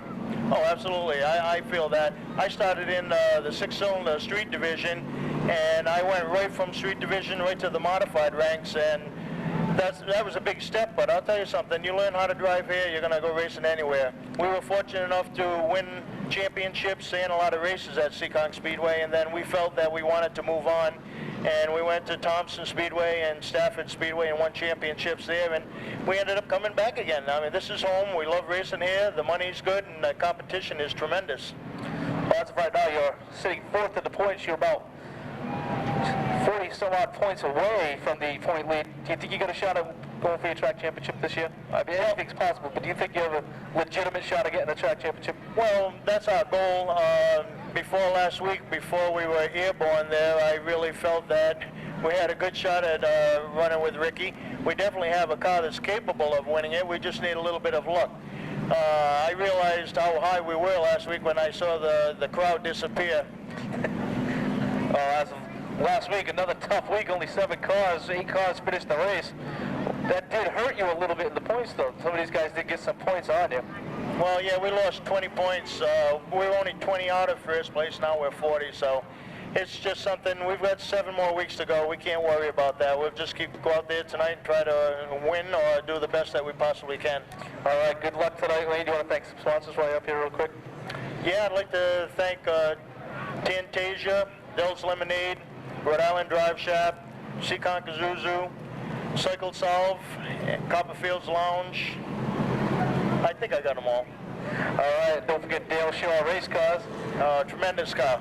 All right, good luck tonight. The Pro Stock feature, Wayne Dion, the driver of the number 99, former track champion here. Thank you for coming up. Just about set now. The Pro Stock disbursement chute was announced. Started to make his way back to the front, as is Lawrence. Just about set. Eddie Moore looks the field over. Gives him the green. Lawton trying to get the jump. Struggling way out wide. Looks like he may have missed the shift. Or maybe looks like the right front tire may have gone down in the number 45. Tough break for Estrella. Looks like the car is shut off. He can't get the car into gear, and the caution is going to come back out. Flag laps. It is something over there in the corner, Kenny. Piece of metal or something flopping. You got time. The other souvenirs, the only place you can get the official Seekonk souvenirs is down at Lisa Auburn in the Seekonk souvenir stand. Don't forget to pick yourself up your official NEMA program as well. $4 will give you a chance at some pretty good prizes, including the top 2 prizes will be tickets, Kenny Schrader's own tickets that he has donated to the Los Louis Seaboard Memorial. Young has also joined the rear of the field with the Powermatic Car Wash Kids Corner Child Care number 99. We'll have to see how far he can bring that car back. I don't know how much time they have, if they get enough time to make it back, so we'll have to keep an eye on them. Eddie Ball looks the field over, gives him the green. Lawton gets the jump, but here comes Kenny Spencer, Corey Bedreau, and the 81 for James Lawrence. Bamford with a problem with the 88, doesn't come up to speed. Everybody gets around him so far, as he's way up the pace. Looks like that car will be heading to the pit area, as is possibly the number 56 of Linwood Cullen. Cullen may have a flat left front tire. Bamford looks like he's going to try another lap, but Cullen looks like he's going to the pit area. Tire down on the Outback shot at number 56. He's all done for the afternoon.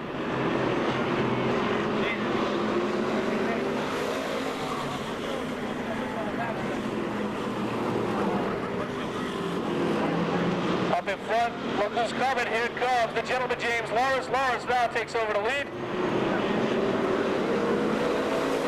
And your new leader of the race, Lawrence, with a problem on a left front tire. And it looks like the tire locked up a little bit there. The brake may have locked up going to the corner. Lawrence looks like it broke free. The left front brake may be dragging a little. That's where you see the tire swirl coming from. He made a quick work of the guys at a 70 and the 3. But here comes his former teammate, Brian Souza, the number 25. Souza now begins to make his way towards the front. And caution coming out. The 0-2 has gone around. Looks like he has lost the motor. Yeah.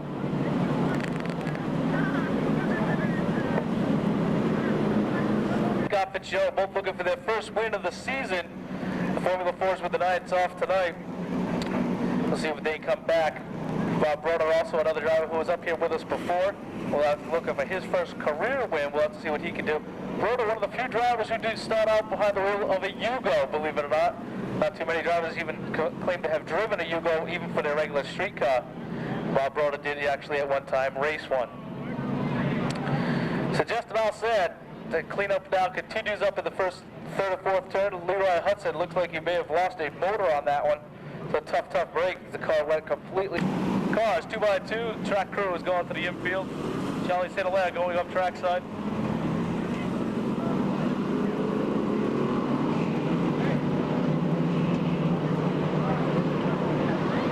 Just about set now. Gentleman James Lawrence on the inside groove. Glenn Lawton up the outside. Spencer Sousa and Bridge Row hanging tough. Green is out. Lawrence gets the jump. Here comes Glenn Lawton up on the outside, trying to hold him off. Lawrence had the Frendo rubbing up on the left front side. Looks like it's okay. Sousa sticks the nose in, backs it through wisely. Everybody makes it through the speedy drive the first lap. Lawrence a little loose off the corner as he heads down at the 1 and 2. Lawton now trying to get a run up on the outside of the orange number 70. Keep your eyes deep in the field. Here comes Corey Bedrell, the pistol ball of an S, and the 8 of Eddie Gannon. Guys make contact. Corey makes contact with the number 26 in Fernandez. Last week's feature winner, they all straighten out. Corey coming back down the bottom side of the racetrack, and he's going to hold on to the 5th spot. Sousa gets a little touch from the 3 of Spencer, and Brian Sousa takes over the 3rd spot. The laps begin to wind down. The fastest car on the racetrack may be Brian Sousa. We'll have to see if he can make it back to the front of the racetrack. Contact deep in the field. Vanessa makes contact with somebody. Looks like they bent the right front wheel. And a tough break for him. 2 cars also rubbing. That's the 45 of the 8. Deep in the back. Keep your eyes.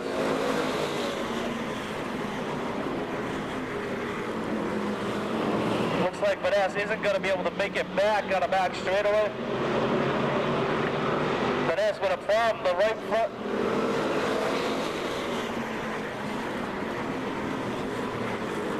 Looks like a problem with the right front. The Taiwan may be broken. Here comes Lawton one more time.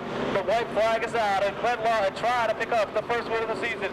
The second win of the season for the gentleman James Lawrence and the Columbus Oil. Big boy Harley Davidson, number 81, just behind him, the 25 of Sousa. 2 wins on the season already. Who's it going to be? Back to the line this time. Lawton way out wide. It's going to be James Lawrence to pick up the win. Second, third goes to Brian Sousa. I believe Corey may have gotten by Kenny Spencer for the 4th spot. It's in Columbus Oil, Somerset Sheet Metal. Ferguson Duck, number 81 for Somerset, Massachusetts. The defending track champion, the gentleman James Lawrence.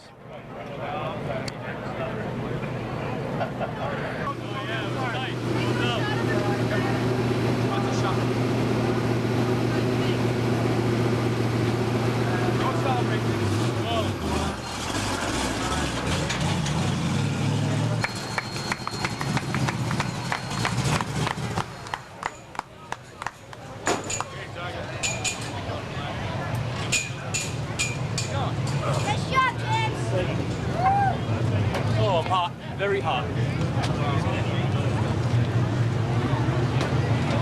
You might want to watch that flag. Well, I haven't held one in quite some time either, so I wanted to get adjusted to it. Yes, sir! Woo! Woo! Well, there's no better way to try to win the track championship than to pick up a win. Tough race. That was close. Oh, it was awfully close with Glenn on the outside, and I guess Brian must have been on the rear bumper. Woo! You've been struggling all year, just plugging away. This is the only consistency, the only way to pick up your championships. How does it feel to come back as defending track champion and get this close already? Well, we're just going to keep on running week to week, keep it out of the wall, try to keep up front, top 5s. They definitely pay the points. That's what it's all about, I guess, right? I want to thank these guys real quick for some sponsors, because I know you said before you can't do this without the sponsors. Definitely not. Big Boy Harley Davidson, Ferguson Duck, John's a hell of a help. Columbus Auto, LaCaves, who else? Nat with the motor, man, that's definitely power there, and there's no question about it.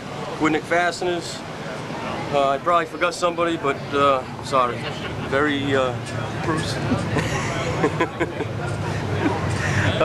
He's staying right here. Everybody keeps saying James Lawrence is going to go to the pro stars. He's staying here, you move. We got to know.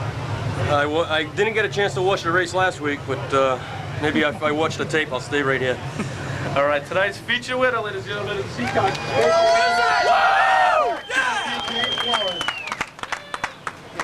Yeah, baby!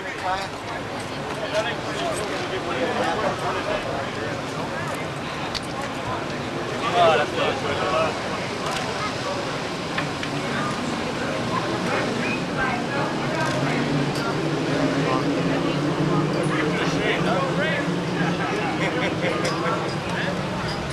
You're a wizard, James. You're a wizard.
I'm going to turn the mic over now to Ginny Perry.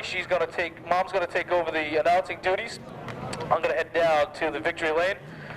As Mom is up here with the announcing duties, Kevin Boucher has joined us up here. Congratulations, Kevin, on your new arrival. And Kevin's going to take the mic and tell you all about being a dad. Well, thanks a lot, Tiger. For those of you folks who did not hear, I think there were like 4 or 5 of you left.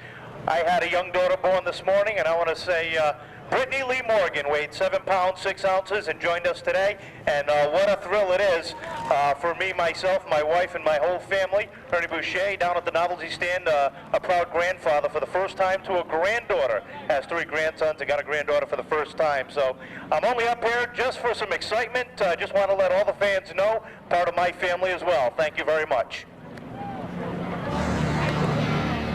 Well, once again, we want to say congratulations to Kevin and Ernie. I know it's been a very long night for without everybody running around.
One other thing, since we're on a baby roll tonight. Rumor has it that you're soon to be a new dad. Is that true? Yes, that's true. December 14th, my wife Susan and I are expecting, so maybe I'll get some tips from Kevin later on. I don't know. Well, I want to wish both you and Sue the best with the new baby, and gee, maybe it'll be a Christmas baby for you, Matt. Well, thank you very much for coming up here. We do appreciate you taking the time out. I mean, it's very difficult for these drivers to just walk in here and start talking to us. This is not their forte. Their forte certainly is the tools in the pit area. Once again, thank you very much for coming up with us tonight, Matt. And we wish you the best of luck out on the track. Number 87, Tracy Ouellette. Third on the field, driving the K&D Racing Collectibles Flint Auto Parts number 65, it's Pat McCrowan. Alongside Pat, from Seekonk, Massachusetts, driving the number 21, Brian Clark. Fifth on the field, from Warwick, Rhode Island, in the number 2, it's Tom Kiefer. Outside of Tom, from Warren, Rhode Island, driving the number 92, it's Nick Macedonio. Seventh starting position, from Dartmouth, Massachusetts, driving truck number 64, it's George Rigo. Eighth on the field, out of New Bedford, Massachusetts, driving the number 27, Mike Brightman. Starting ninth, in the number 17, Mike's Auto Repair Truck, it's Joe LeMay. 10th starting position, from Warren, Rhode Island, in the number 14, it's Jay Macedonio. Starting 11th, from Somerset, Mass, the gentleman who will be married tomorrow, and it's his birthday as well, the number 28 of Kevin Casper. 12th on the field, from Seekonk, Massachusetts, driving the number 1, Billy Clark. Starting 13th, from Swansea, Mass, in the Shady Tree Auto Sales number 24, it's Ray Soulier. Alongside Ray, in the Hydra Stop Roofing Blanchette's Boutique number 18, Richard Turpening. Starting 15th on the field, driving the Bug Stevens Flint Farms number 13, it's Billy Flint. 16th starting position, from Seekonk, Massachusetts, last week's feature winner in the Torts Bar and Grill number 4, it's Robin Sloan. Starting 17th, from Tiverton, Rhode Island, in the number 55, Ray Parent. Outside of Ray, from Taunton, Massachusetts, driving the number 84, Bernie McDermott. Next up, driving truck number 12, it's Ethel Maydew. 20th starting spot, out of Warwick, Rhode Island, driving the number 61, Todd Fissette. 21st starting position in the Rick's Truck and Tire Service, John's Auto, number 43, Alan Leach. Alongside Alan, from Rehoboth, Massachusetts, driving truck number 99, Josh Wheeler. Starting 23rd on the field, from North Dartmouth, Massachusetts, in the number 63, it's Mike Butts. Alongside Mike, from Tiverton, Rhode Island, driving the number 94, it's Dawn Carrero. There you have it. That is the starting lineup for the truck feature event, ready to get underway in just a couple of minutes.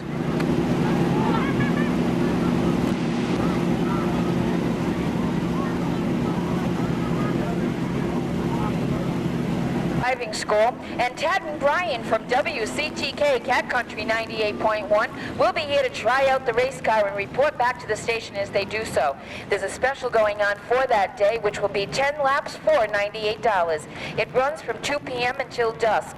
If you are interested, why don't you give them a call at 1-877-CAN-RACE. That's 1-877-CAN-RACE.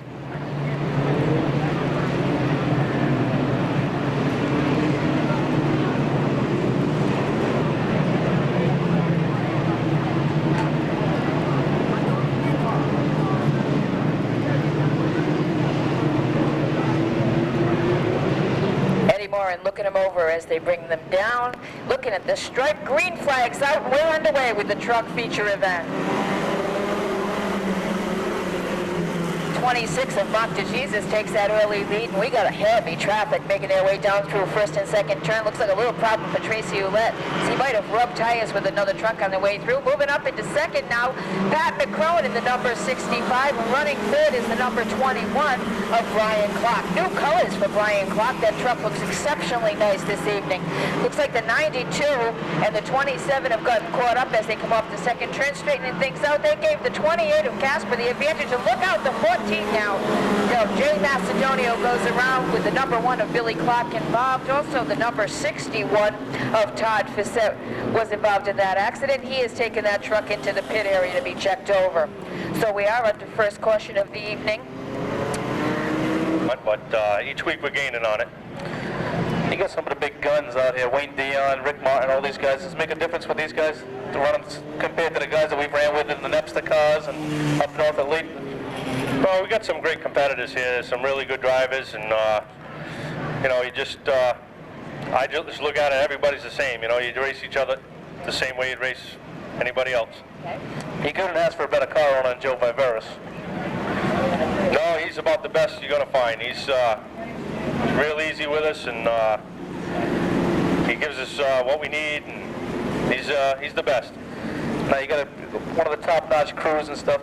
So far, early this season, only one feature win. Everybody says only one feature win, but Chad Chase is used to a couple wins a year. Yeah, we got the opening night. We got to win, and I'd really like to get another one soon, but keep popping off these top fives and staying in the point standings. That's what we're hoping to do, is just be consistent. We've been consistent all year. Thank you, sponsors, while you're up here, while they're listening.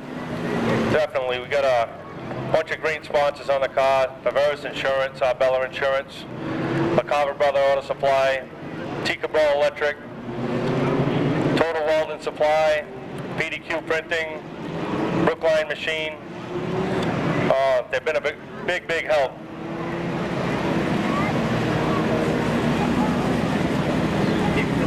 All right, tonight, hopefully you'll see this driver back in victory lane tonight. Thanks for coming up here, Chad Chase.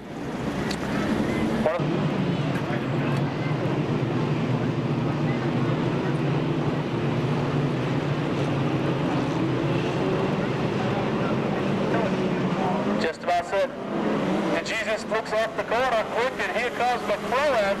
Keep your eyes deep in the field for Shady Way, Sawyer, and Billy Flynn. Those two drivers coming to the front as of every week. Last week's feature winner, Robin Sloan, also mired deep in traffic. See if she can't get to the front as well. Out in front, though, Roscoe DeJesus continues to put the pressure on. He had a good run going into heat before going around, but he's got some heavy pressure. The Berkeley Auto Parts number 21, that's Brian Clark. Clark now setting in the second spot. Wheeling in on the back mobile number 26. Deep. A little bit farther back, everybody bumping and banging behind the 27 and the 92. That's Mike Blyman and Nick Macedonio. These two drivers are bumping and banging all through the field. Clark looked to the low side of the 26, had to back out of it real quick right there. Allowed Pat McClellan to get a run going, but he had to wash out coming out of turn number 4.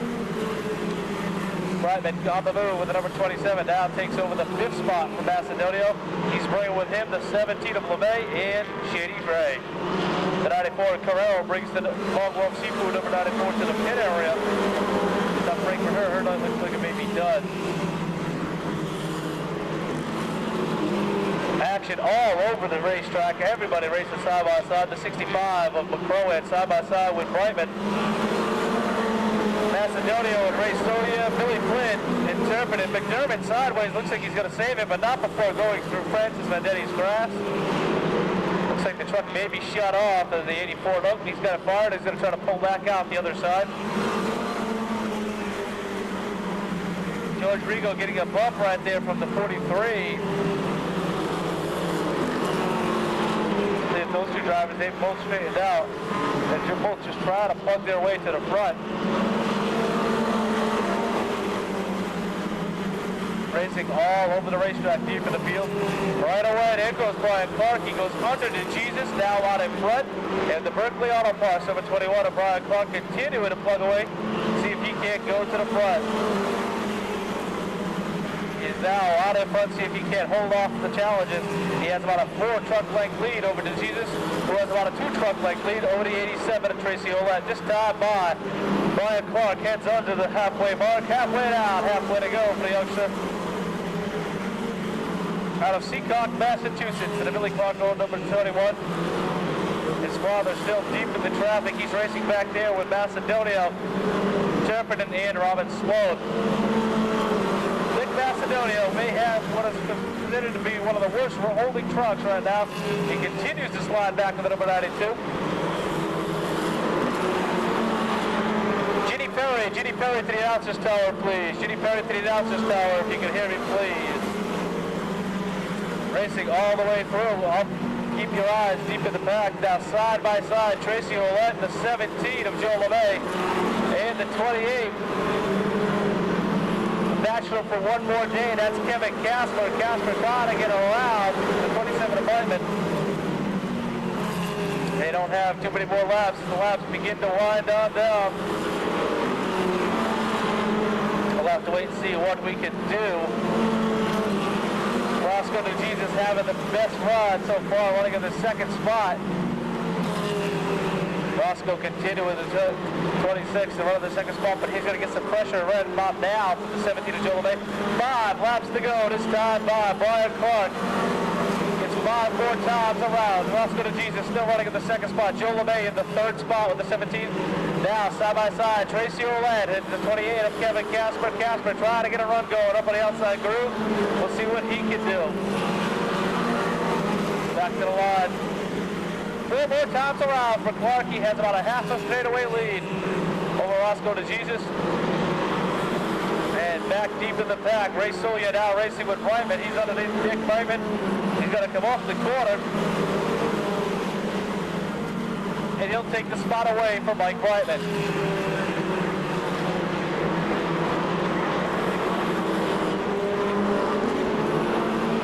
The 21 continuing out in front, 2 to go this time by from Brian Clark. Clark so far winless this season. We'll see if he can't come back around and pick it up. One white flag will be out for the youngster this time. Around goes Ethel Mactow. And everybody scattering around, a caution flag comes out. Roscoe gets crossed up after. Ouellette hits him, so does the 17. Tough break.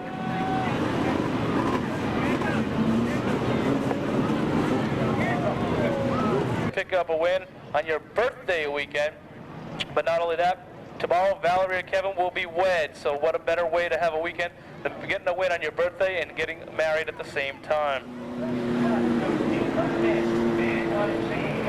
One driver who does not want to let him get in the way right now is Joe LeMay. LeMay thought he may have had the fastest truck on the racetrack. We'll have to wait and see.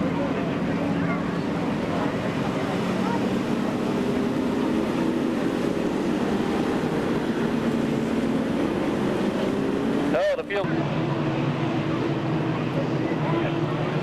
just about set. Brian Clark, Kevin Casper, Joe LeMay, and Ray Solia. Should be a three-lap shootout. Marita's out. Casper gets caught up on the outside. He doesn't get the shift.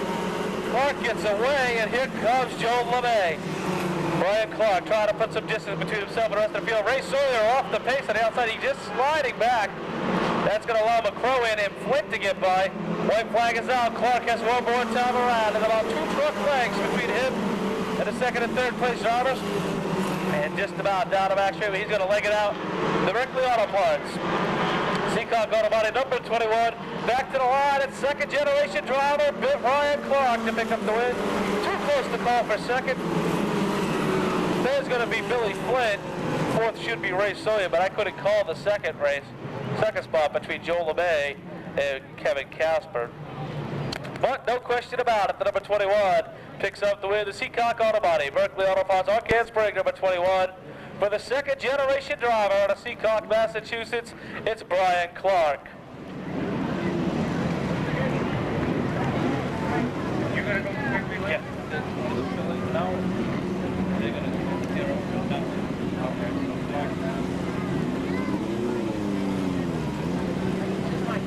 Yep.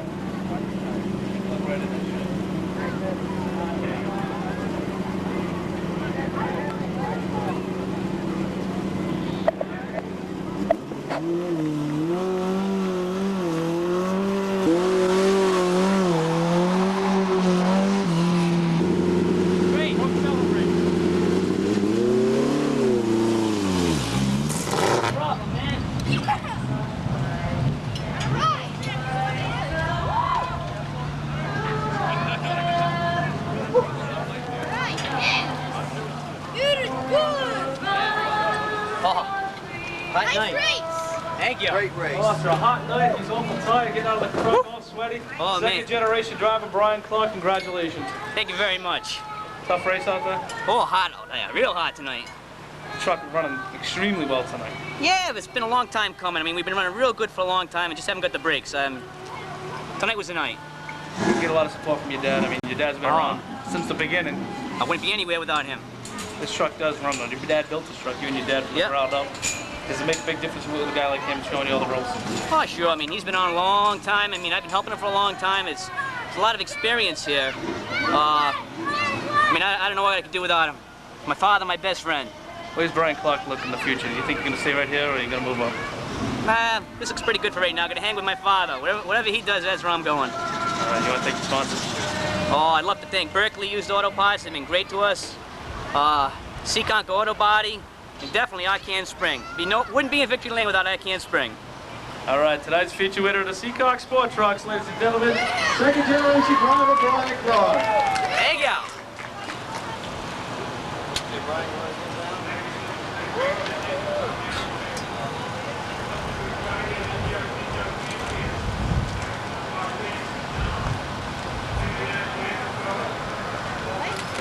Okay. Anybody else want to take a picture with Brian? Nobody here. Wait for my father, but I guess he ain't coming, so. If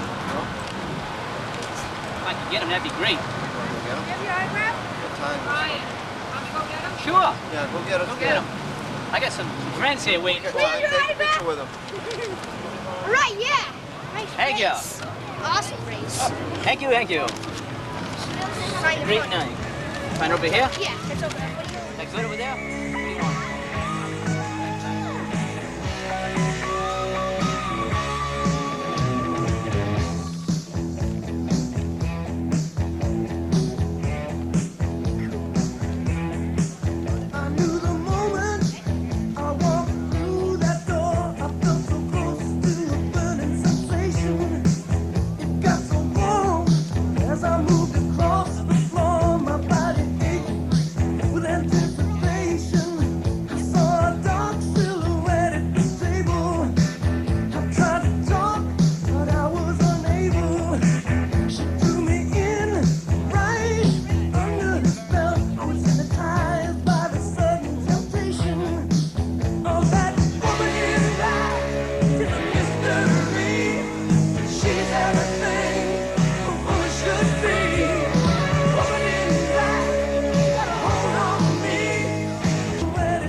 As you see Brian Clark saving the moment out there, taking it way to get to the front.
Quartermarsh sings the national anthem.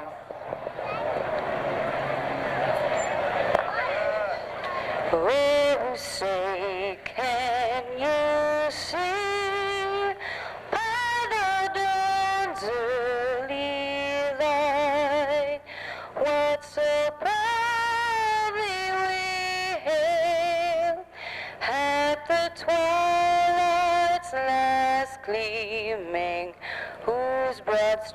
stripes and bright stars through the perilous fight. O'er the ramparts we watched, were so gallantly streaming, and the rockets' red glare, the bombs bursting in air, gave proof through the night that our flag was still there. Oh, say does that star-spangled banner yet wave o'er the land of the free and the home of the brave?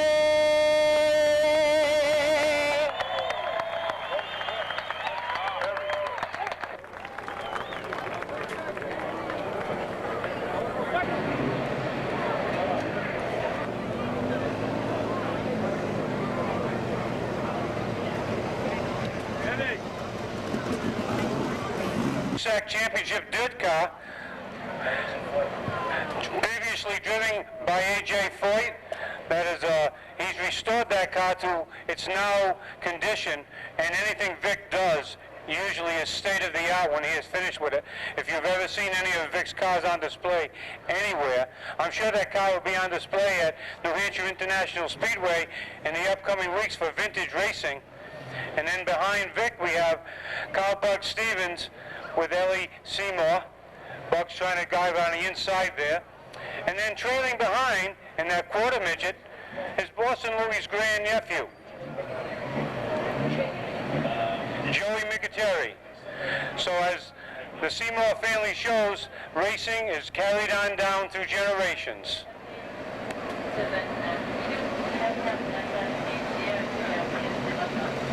Tonight's racing here in the midget division shows that it's such a stunning tribute to such a great man that has been involved in the sport of midgets, Thursday Night Thunder, and other TV races wherever there was a USAC champ race, usually driven by Bentley Warren, but he's had some of the best in his cars over the years. And now his two sons are also carrying on the tradition as they race their midgets. And now we see we have his grandnephew starting in quarter midgets, and I'm sure in a couple of years Bobby and his brother Mike will be taking a back seat and probably turning wrenches for this young man. David Alexander, the hot dogs.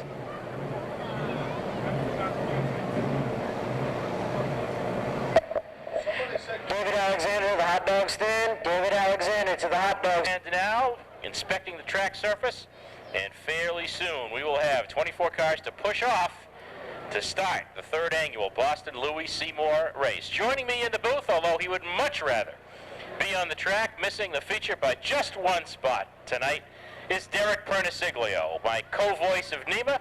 Derek, tough break for you, but you're going to see a great show from this vantage point.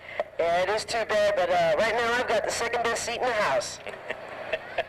First outside of row number 1, he's got, sponsored by Onions, it's the number 78 of Doug Cleveland. Inside row number 2, driving for Don Duville, Pontiac-powered machine. They put this car together this month after a hard crash at Oswego on July 4th. From Chaplin, Connecticut, it'll be the 7X of John Farrell. Outside row number 2, he got his first feature event win this year at the Waterford Speed Bowl. That's the TNT Express number 3M of Jim Miller. Massachusetts, it's the number 9 of Bobby Seymour. Outside, row number 8, he drives the Industrial Glove Cleaners, number 76. Autocraft Engines is the sponsor. He's last week's feature event winner at the Waterford Speedbowl. It's Mark Bonomo. Inside, row number 9, driving the Sue Shaw Autocraft powered machine from Concord, Massachusetts. It'll be the number 107 Saturday Night Special for Babe Shaw. And this gentleman went back and forth with Babe Shaw for the win in the Consi, driving the number 44. It's the Crown Collision Center sponsored automobile for Ed Blow. Inside row number 10, all the way from Fanwood, New Jersey, driving a new Beast chassis. It'll be the number 56 for Robert Bodicher. Outside, row number 10, all the way from Ohio, he pilots the number 12, a regular on the USAC Silver Crown Series, it's Darrell Dougherty. Inside row number 11, long way back for this rookie, but he's having a great year. From Plymouth, Massachusetts, driving for Chuck Welling and Roe Johnson, it'll be the number 79 for Randy Cabral. And on the outside of row number 11, the gentleman that was nice enough to give me a ride tonight, the number 61 of Jim Jackson. Bringing up the rear, starting 23rd from Portland, Maine, on the comeback trail after a hard crash in preseason testing. Driving the number 10 Chuck Wagon chassis powered by Fontana, it's Lee Bundy Sr. And this gentleman also needs no introduction. He has a chance to set the whole field on its ear tonight. He files in the scratch position. Six-time ARDC champion, the 1981 Northeastern Midget Association champion, none other than Noki Nick Fenoro Jr. There we have it, ladies and gentlemen, the 24 cars and stars of the Northeastern Midget Association set here tonight for 29 laps around this bull ring for the Boston Louis Seymour Memorial. And Derek, this race is rapidly becoming one of the premier midget events in the Northeast. Well, Boston Louis Seymour was a gentleman he was a racer's racer. He was liked by many of the competitors. He fielded cars for many years. He had so many famous drivers driving for him, such as Kenny Schrader, Rich Vogler, Sammy Swindell, Doug Wolfgang, Steve Kinzer, Dave Blaney, you name it. All of the best in the business have drove for this gentleman. It's sad to see Boston Louis passing. He was a well-known car owner for many years in the Northeastern Midget Association and in the United States Auto Club. And of course, Boston Louis' legacy lives on in the form of his two sons, Bobby and Mike Seymour. And of course, that silver bullet machine is still driven by Bentley Warren. It's been on display here all evening back at the Midway, and that's a brand new silver bullet machine that was built this year, a brand new Hawk chassis, their first silver bullet car. But tonight the focus is on the midgets. Field being pushed off now. Barry Cannon will start the race on the pole. Doug Cleveland on the outside. Rich Caparco to the victory lane. Rich Caparco to the victory lane, please. And Derek, coming into this race, Russ Storr has won 4 races. Drew Fenoro is looking to pick up his second victory of the season. A lot of first-time winners this year. This race is really wide open. I tell you, it's anyone's game tonight. The competition level in NEMA has risen tremendously. You've seen a lot of drivers only squeezing off a win or two here or there. The only one that has been able to repeat this year has been Russell Storr. He has been very hot. He's got 4 wins. Everyone else has got 1 single win. By this time in the season, Drew Fenoro has been expected by a lot of fans to pick up his 3rd or 4th feature win, but the field has tightened up tremendously because everyone is stepping up in equipment. And of course, some heavy hitters start in midfield tonight. Watch midfield because Russ Storr starting 13th, Drew Fenoro starting 10th, the Seymour brothers back in 15th and 16th respectively. A lot of cars to pass in a very short time to do it. Now, of course, this feature is 4 laps longer than the standard NEMA feature, but at 29 laps, especially if we go green to checker, this thing could be over in 12 minutes. That's right, Chris Romano. It's anybody's race. You've got some of the best in the business starting in the middle of the pack. You've got Drew Fenoro, Russ Storr, Rudy Bodicher, Mike Seymour, Bobby Seymour, all inside the 5th, 6th, and 7th rows. That means they've got a lot of traffic and a lot of competition in front of them. This is also a very high-dollar race. We have many lap sponsors at about 4 per lap. First place pays $1,500 to win. Second place pays $1,000 to win. So a lot of money on the line. Race for a great car owner. Very true. They were supposed to be racing at Port Royal tonight. Port Royal canceled that event rather suddenly, so that freed up a bunch of cars to come up here and take part in this event. Once again, a stellar field. Is Russell's track. He likes this track. He runs very well here. If you watch him on the initial starts and the restarts, the first place that he's looking is to go right to the top of the track where the marbles are and takes about 5 or 6 cars in the first lap. Very true. So watch that outside groove for Russ Storr. Keep an eye also, of course, on Drew Fenoro, the 2 Seymour brothers. Let's not forget Pete Perniciglio out there. He's looking for his second win as well. Stevie Doo has turned some loose for hot laps, and of course, this is just to put a little heat in the tires and the motors. There is no passing allowed during hot laps. That's right. The drivers were told in their drivers' meeting, you must run single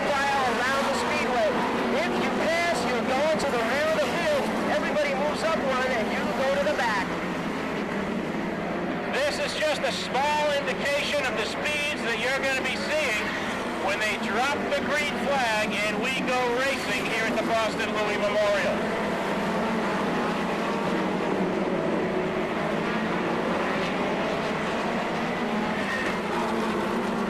Yellow flag flies on the speedway. We're going to slow some of these drivers down as they all start heeding the caution flag. Stevie, a much higher horsepowered automobile, a longer wheelbase too. So something like this is very snappy. It's very twitchy. The car in the corners likes to rock and roll. There's a lot of movement going on out there, especially with a short wheelbase automobile, and he seems to have adapted very well. Stevie Dumas, where's the checkerboards? We're going to go 4 abreast for the salute to the fan.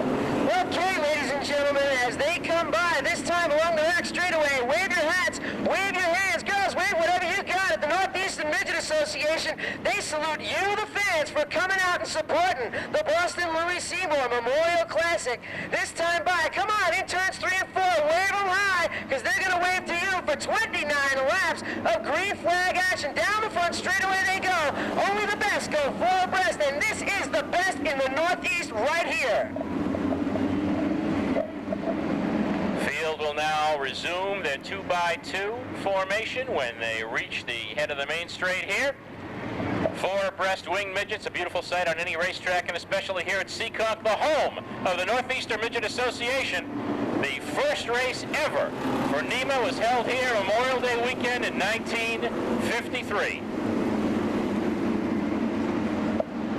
Field now 2x2, and we will be looking for a start to this 3rd annual Boston Louis Seymour Memorial.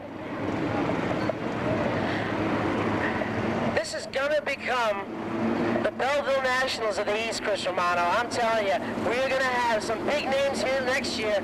I know this runs in this conjunction of the same weekend of the night before the 500, but you watch, next year you're going to see some big names such as Jason Leffler, Ricky Shelton, Ronnie John Cox. Some of the best in the Midwest come to the Northeast to run this race. Stevie Dumas looks him over. We're going racing.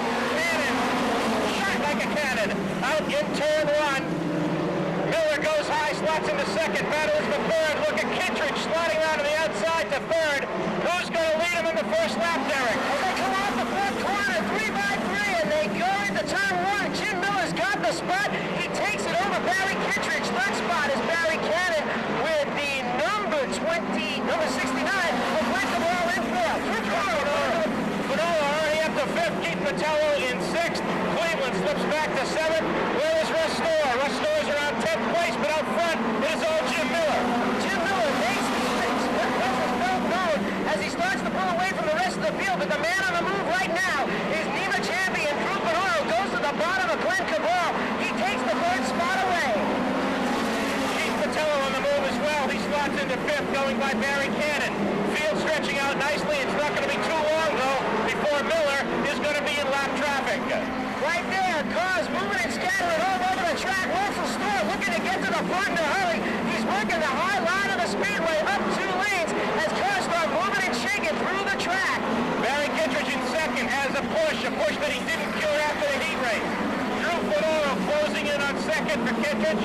Glenn Cabral sits in 4th, and Keith Patello rounds out your top 5, but out in front, it is all Jimmy Miller.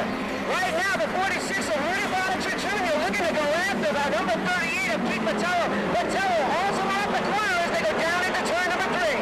Miller already into lap traffic, goes by Lee Bundy. Drew Fanola takes over 2nd from Kittredge. It is Miller, Fanola, Kittredge, Glenn Cabral, and now Rudy Boniger Jr. taking over 5th.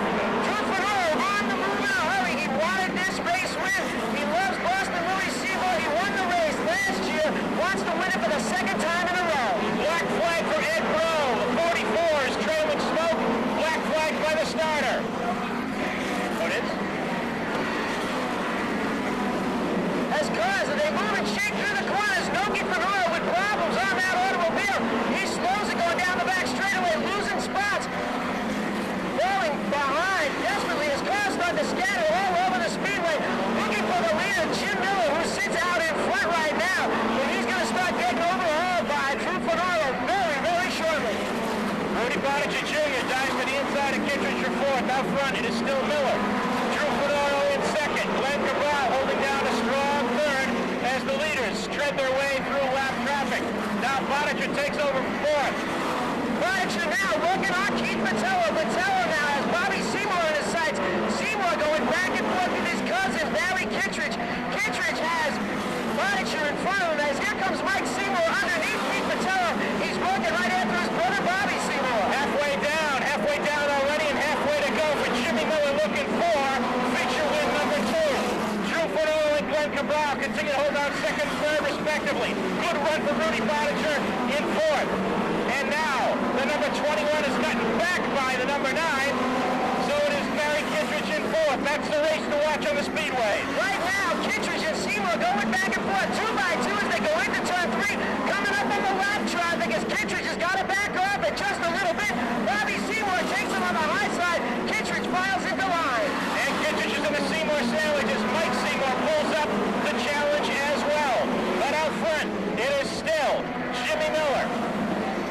As they start to move and shake around the track, the battle right there for the 9th and 10th spot is between Doug Cleveland and Pete Bernasiglio. As right now we've got rookie Randy Cabral sitting along turns 1 and 2. He sits backwards, spinning that car to the top of the track. And this is not what Jim Miller wanted to see. Jim Miller had a sizable advantage over Drew Fernando as we reach the halfway point in this feature event. Miller had the field covered. Fernando was starting to reel him in, but it didn't look like he was going to make it. Now Drew Fernando has the chance he needs. Can't ask for excitement. He was looking forward to this event too, and of course he's a former feature winner here at Seekonk. So it's Miller, Fernando, Glenn Cabral. In fourth, I believe, is the 46 of Rudy Boniger. In fifth is Bobby Seymour. Then I believe the 21 of Kittredge is sixth, followed by Mike for Boston Louie. And Kittredge himself also having a stellar season too. That is a very, very fast competitive car. We get the signal from Steve Dumas the next time by. The green flag is going to be in the air. All 4 corner lights are out around the speedway. This lets the drivers know the next time by when they hit the stripe that it's go time. 22 cars still on the track. Steve Dumas looks him over in turn 4. Field nicely lined up. We go racing again. Miller very strong on the restart. Derek Miller in first. Drew Fernando looks to the inside now down the backstretch. And it's Drew Fernando taking the lead. Drew Fernando outhauls Jim Miller as they came off turn number 2. Here's on the low part of the track. But look at Rudy Boniger Jr. on the high side. Takes Glenn Cabral. He's going to take Jim Miller as he goes into turn number 3. And he's got his sights set on Drew Fernando. Rudy Boniger Jr. and Miller neck and neck. Now Boniger goes by to take over second. Miller slips to third. Look at Bobby Seymour coming up. Bobby Seymour and Glenn Cabral battling for fourth with 8 laps to go. The Volkswagen going to the high side of the speedway around the outside of Jim Miller. Bob Seymour moving into 3rd spot. Miller gets shuffled 1 spot back. Robert Boniger also just outside the top 5. Mike Seymour right now outside the top 5. He moves his way into the 5th spot. But out front, it is all Drew Fernando. Rudy Boniger in second. Now Bobby Seymour moving up into third. Miller fighting Mike Seymour off for fourth. And Glenn Cabral slips back into sixth. Russ Store not competitive in seventh. And with all that going on, Pete Bernasiglio has just moved inside the top 10. He's got Ed Ball in his sights. Now he battles with Keith Patello as he goes back and forth with him. There's 5 laps to go. 5 more laps to go for Drew Fernando. He can be the first 2-time winner of the Boston Louis Seymour Memorial. But don't count out Bob Seymour. Bob Seymour got a chance to hold in. Trouble on the speedway. Barry Cannon turns it sideways. Tough break for him. He had such an incredible run going, sitting just inside the top 10 as they came off the 4th corner. Cannon, and it looks like Precision Auto Body moving to the infield of the track. A tough break for him. He is the nephew of Boston Louis Seymour. Bobby Seymour, Rudy Boniger Jr., Mike Seymour, Jim Miller in the 3M to rounds out your top 5. The 69X of Bernasiglio rounds out the top 10. So right now, Boston Louis' boys are coming to the front. Bobby Seymour with a wealth of experience around this speedway, as well as Mike Seymour, also with many feature wins here.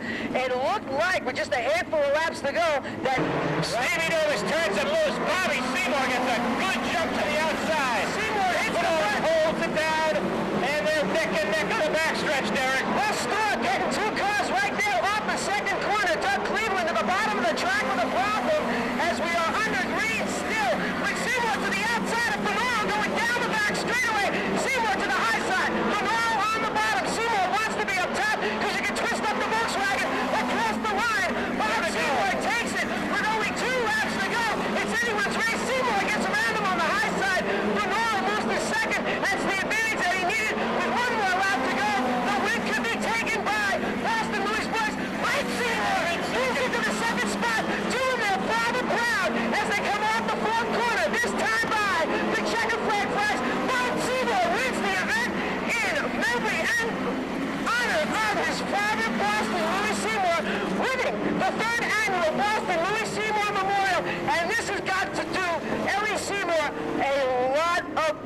a lot of pride to watch both of her boys win the race in their father's honor. Bob Seymour and Mike Seymour, with just a handful of laps to go, take the top 2 spots in the 3rd annual Boston Louis Seymour Classic.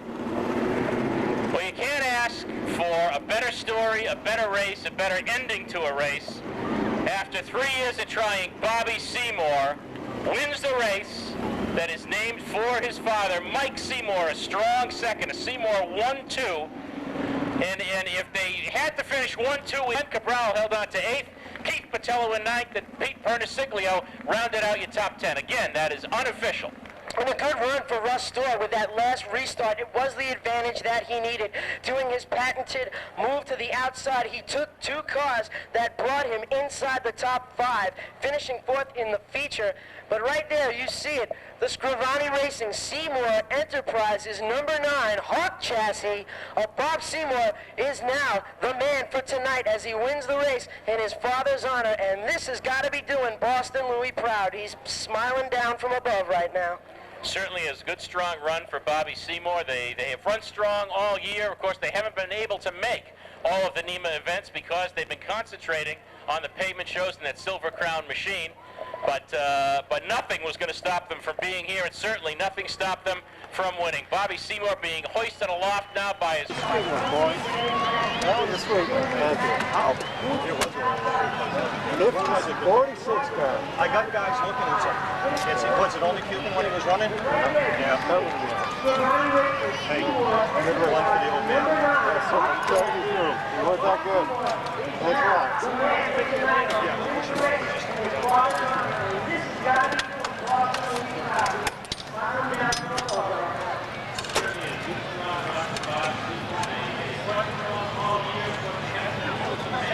Praise the Lord, huh, baby?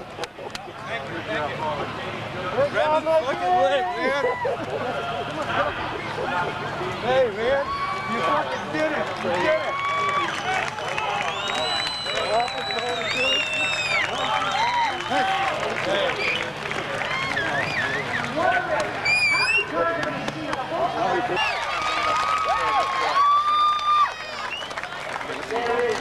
You can walk up. Paul, want to just get in and take it up here? All right. Bobby, how was it? Good? Good. Good power? Okay. That's all right. Come on, let's go. Yeah. You gotta take it. I don't know. Yeah, you did it. What do you think, kid? Huh? Yeah, Vic, you want to hold the helmet and Sarah? Because I'm still shaking. Yeah? Let's see it. Hey, kids. Yeah? Thank you.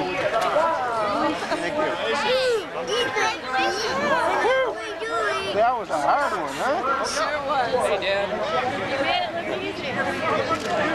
You made it look easy. What do you think, kids? Huh? Can you send it to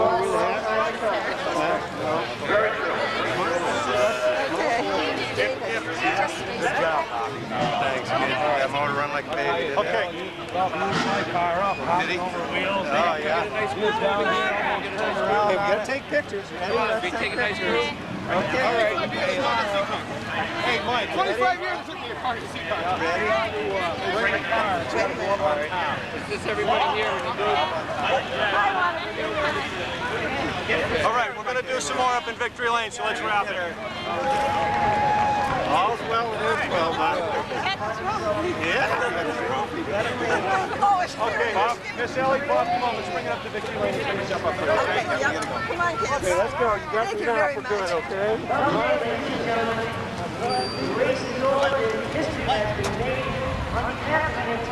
All set, Matt? Yeah, I'm all set.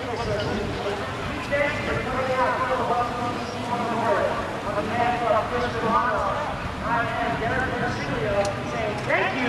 Good time. This time. How greasy was it out there? Oh, track bad? Yeah. As Mr. Ronald stated,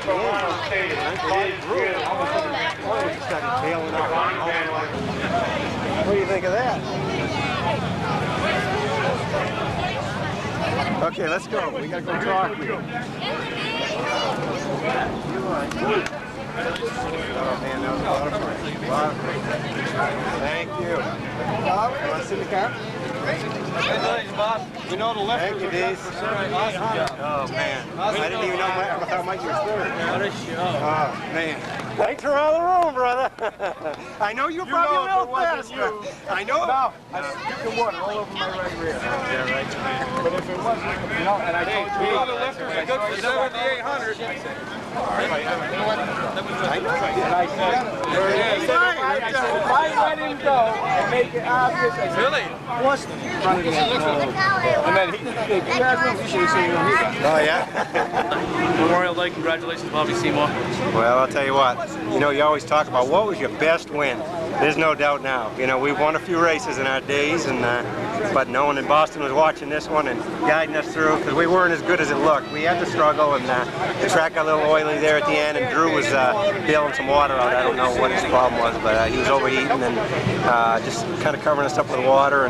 But it was a challenge, and Drew was the cleanest. You know, he's the cleanest racer in the world. He'll give you all the room, not a whole bunch, but he'll give you a little bit of room and drive you clean. And if there's anybody that could be on the last lap race with, it's Drew Canal.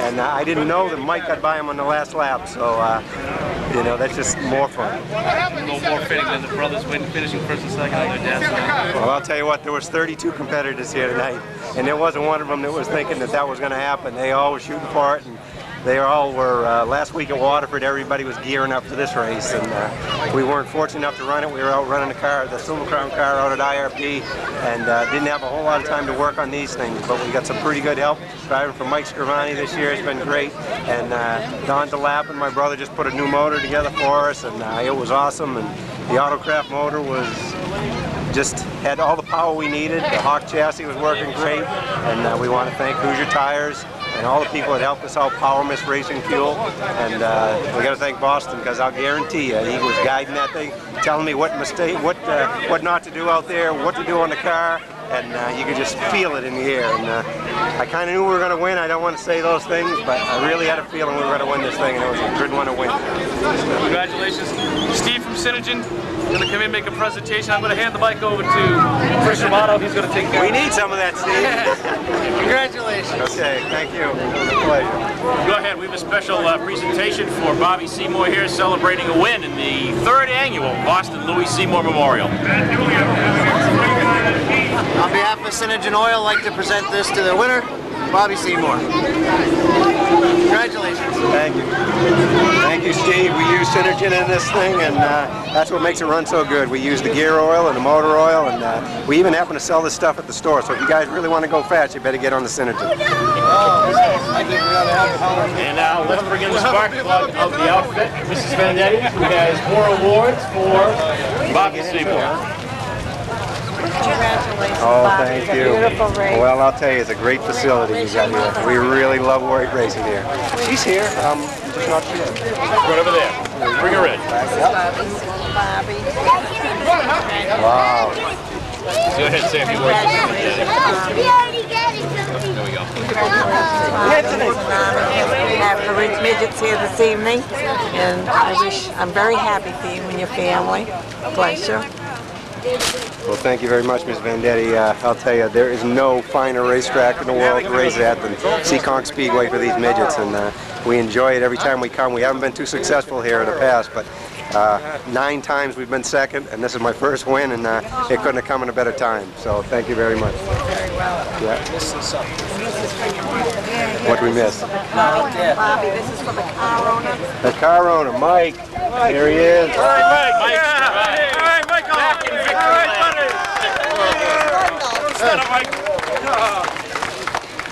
And Mike, you've been working hard in this car all year long. Finally got the setup right for tonight. Did you think you had what it took to win tonight? I don't know. It's never know. You never know, because at the end, Drew was pretty fast, and you just got to wait and see if your shots come right. You're out front. Very good. Well, your shots came right tonight. Congratulations, winning the 3rd annual Boston Louis Seymour Memorial. Let's get Mrs. Seymour in here as well. you go. That's just a great cup, isn't it, huh? How do you feel this evening, seeing your boys 1-2 for the first time here at Seekonk in the Boston Louis Show? I've never wanted anything more. I just love it. I'm so happy. And this trophy means more to me than probably to them. Well, congratulations to the entire family. It's just a great night for the Seymour family, for Seekonk Speedway, and a wonderful night for midget racing in general. Thank you, Mom. There you go.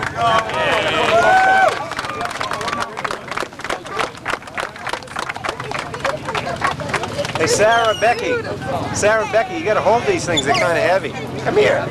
Bob, Come here, Beck. one more award. Oh, you got some toys. This is very special. Okay. This comes from Andy's dad in North Carolina. If you read the program, there's a little story in there about why he's giving these. He's presenting this to the winner of the race. Very good. Nothing makes me happier than to have Bobby get it. Excellent. Bobby Seymour getting his final presentation of the evening, all the way from North Carolina. And young man, why don't you tell us about this? Well, I'm not sure. He knows. All right, Bobby, will tell you. Go ahead. I'll tell you a little story about this. Back in about 1978, there was a little kid named Andy Stapp who his dad used to build my father's sprint cars, and he was about Matthew's age in there, and he used to he loved Hot Wheels.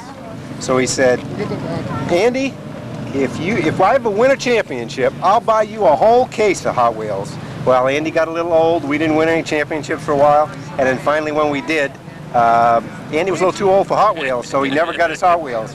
So when he heard about the race, he said, I want to do something special, and I want to give a case of Hot Wheels to the winner who's a real champion, and this is what they represent. And I think Matthew and all of our kids are going to have fun sharing in these. Yeah. So, thanks to Andy, okay? Little darling. Outstanding. And we have more awards coming from Bobby Seymour. You're going to need that. You're going to need a big trailer tonight. Yeah, we got one. All right, good deal. Our next award coming in is from No Fear, and that's certainly what you displayed this evening, no fear in winning this race. Okay. There you go, Bob. Congratulations. On behalf of No Fear, there's a tech bag for you, a driving force hat, and you already wear the best shoes, so you don't need those. Congratulations. Okay, thank you very much. Thank you, Christine. These shoes really came in handy. We needed them. I don't think Drew had a pair on. That's why we zipped by him there at the end. But Listen, we'll get. Well, thank you very much, and No Fear helped sponsor this race, and we're glad that they've been a part. And, thank you very much for No Fear. That it? Anything else? One more thing. Hang on a second. Don't leave, Bobby. We need pictures. Is he gonna draw the winning ticket? Yeah. All right. Let's have the winner now. This is for the Daytona tickets. Okay. This is the Firecracker 400 tickets, the year 2000. Okay. And for a couple of other prizes that we have. Okay, very good. So the first ticket is for what? The Daytona 500? The Daytona 500, 2 tickets. Okay. Daytona 500. Okay, just one, right? All right, there is one ticket right now for the Daytona 500 for the year 2000. Look at the cameraman's checking his ticket. Do you believe this? 289311. 289311. We're going to announce that in the booth as well up top. But that's the first ticket for the Daytona 500. Second ticket for the Firecracker 400. That's the 500 right there. Okay. July 4th, 2000, for the Daytona Firecracker 400, it is 289423. 289423. The cameraman is disappointed again. Firecracker. What's the next ticket? You all right, Matthew? We have a third prize? Yes, we have 5 prizes. A Kenny Schrader hat. Ah, okay. Okay. For a Kenny Schrader hat, it is 289008. Kenny Schrader hat, that's 289008. Next is Ken Schrader shirt. All right, a Ken Schrader shirt, 289441. And a Boston Louis Memorial shirt. Oh, and this is a big one. I'd rather have this than the Daytona trip. Or for a Boston Louis Memorial shirt, it is 289343. 289343.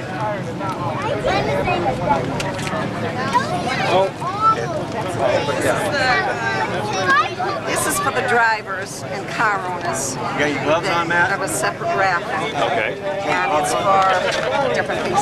It's for new tires, for Power Mist Fuel, Kara Simpson shoes. All right. How many we draw? We got 6, 7, 8. I have got the thing in front of me. It's for Simpson shoes. Okay. Let's. Let's do it after. All right. Okay. We'll do this one after down in the pits. Yeah, Very good, guys. All right, ladies and gentlemen, I think that wraps it up for Victory Lane ceremonies. Bobby Seymour, once again, congratulations to you and your entire family. A great evening of racing this evening. Well, thank you very much. It was great, and we can't wait to come back for the Vendetti Memorial, and I'm sure it'll be just as good a race and maybe better. And I hope all the people come back because the fans really loved it, and it was the crowd looked pretty full. So we're happy for the Vendettis, and hopefully it'll be as big for the Vendetti Memorial. Thank you very much. We're trying to make it the premier race in the country, and who knows, someday it might be. We got a long way to go, but that's our goal, and just with Boston's reputation and the people that love them, we think that we can do it, and we're going to keep trying. And I think this race, everybody was here, saw that it was a good one, and the people that participated did, so we're going to do it. Tell me about the race. It seemed that you needed that yellow, that last yellow, cooling your tires to come through the field. Yeah, we came pretty far back, and we used our stuff up to get there. There was oil on the racetrack, and with the oil, we were loose, and we had to hustle at every lap to get to the front. Yellow really helped me a bunch. I think it was Drew's race if we did. Now we know we got a motor. But we had a lot of butts. We should have won a lot of them, and this was our one to win. And I always thought that it could turn it around, our season around, and if we don't win another one this year, that was the one we wanted. And it's going to kind of take the pressure off us. We've had some more problems this year, and we found some things, and we think we really cured them. And tonight we think showed that. So. Quite a few other pieces. Strong all year. Of course, they haven't been able to make all of the NEMA events because they've been concentrating on the pavement shows and that Silver Crown machine. But nothing was going to stop them from being here, and certainly nothing stopped them from winning. Bobby Seymour being hoisted aloft now by his crew. Pretty soon he's going to have the helmet off, and he'll be able to hear your cheers. And what a race! How many times have you seen a Volkswagen?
the 28 will be Todd Henshaw.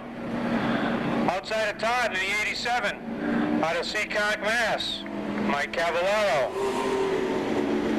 Starting third, out of Manville, Rhode Island in the number 27, Danny Gamache.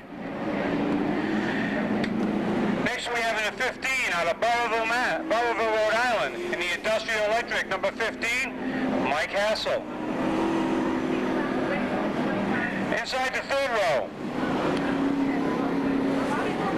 remaining from Deary, New Hampshire, and the Palms Landscaping, DeAndrea Foods, it's Alan McClure. Outside of Alan, gentleman having a lot of tough luck this year, wasn't expected back after a hard crash last week, driving the McLaughlin Automotive, DeRoche Nurseries, in the 02 New England Tech Precision Engines car. Who else? Gentleman Fred Estelle Jr. Next we have, in the 46, in the Viveris Insurance, LaCarver Brothers Auto Supply, it's Chad Chase out of Somerset. Outside of Chad, the radical one, driving the Lopes Construction, number 24 out of Westport, Rick Martin. In the 13th position, out of Cransford Island, one win on the season, Hope Street Auto Center, Donald's Car Corner, Bobby Pellin. Outside of Bob in a 08, it's Rob Murray. First week here, number 61, Jeff Thompson. Outside of Jeff, last week's feature winner, Dick Houlihan. In the BOC Gas, the star of the night, 41. Starting in the 17th position, having a great run last Friday, only to find misfortune on the last lap, Wayne Newman. Outside of Wayne in the number 34, Dave Poirier out of East Taunton. Next we have a 19th starting position, the Converse Photo out of New Bedford, number 31, Jeff Goodrow. Outside of Jeff in the number 2, Tom Scully. Starting 21st, the number 21, out of Warwick, Rhode Island, another new car tonight, Kenny Morissette. Outside of Kenny, and the 0 from Barrington, Ray Alexander. Bringing up the rear in the number 83, out of Smithbury, Rhode Island, James Whitehead.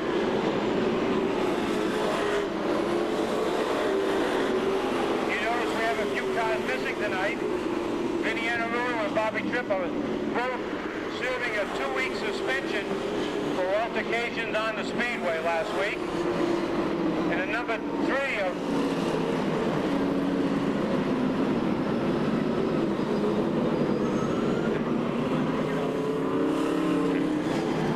Wayne Newman picking up the rear of the field after making a stop after hot laps. We have a green flag. Todd Henshaw, Danny Gamache looking to the inside, but Mike Cavallaro on the outside of Henshaw going down the back stretch, 2x2. Alan McClure running in that fist foul, looking for a way to the front. Right the outside. Matt Dewey, after having a great run in his heat. Wayne Dion also looking for a place to move. Matt Dewey having a great run in his heat on the outside. We have a yellow. We have a hot hit at the start-finish line. Bobby Pellin hard into the wall. Also Dick Houlihan. Dave Poirier definitely did not need that crash. Dave Poirier didn't. Just coming off a bad crash at the beginning of the season. Took quite a while to get that car back together. Let's hope it's just superficial on all cars especially. But Bobby Pellin looks stacked up against the wall there with Houlihan to him and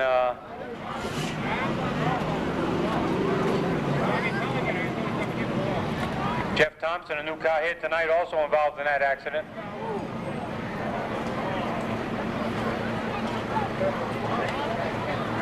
Bobby Leclerc, he's just can't find any racing luck the last 4 or 5 weeks. If there's an accident, he seems to get involved in it.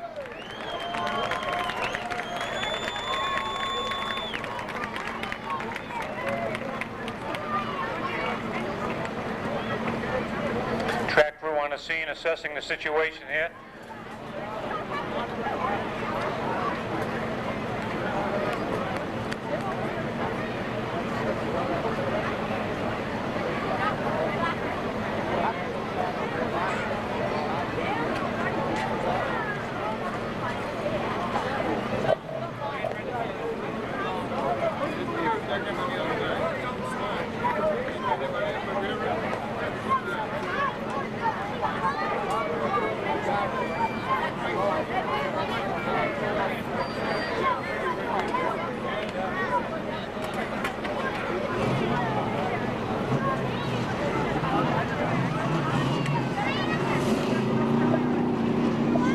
Track crew has checked out all drivers. It seems that they are all okay physically. I know spiritually and probably mentally they're not too happy. Sometimes when these cars tangle up, there's really not a lot of...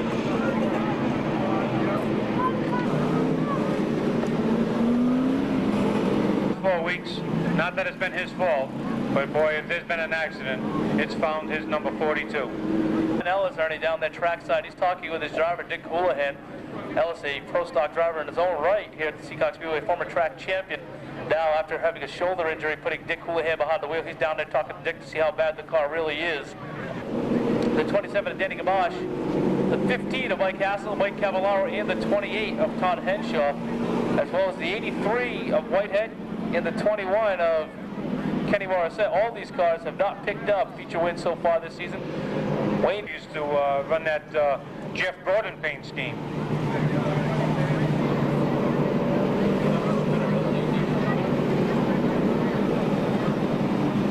They've been running around here waiting for the gas.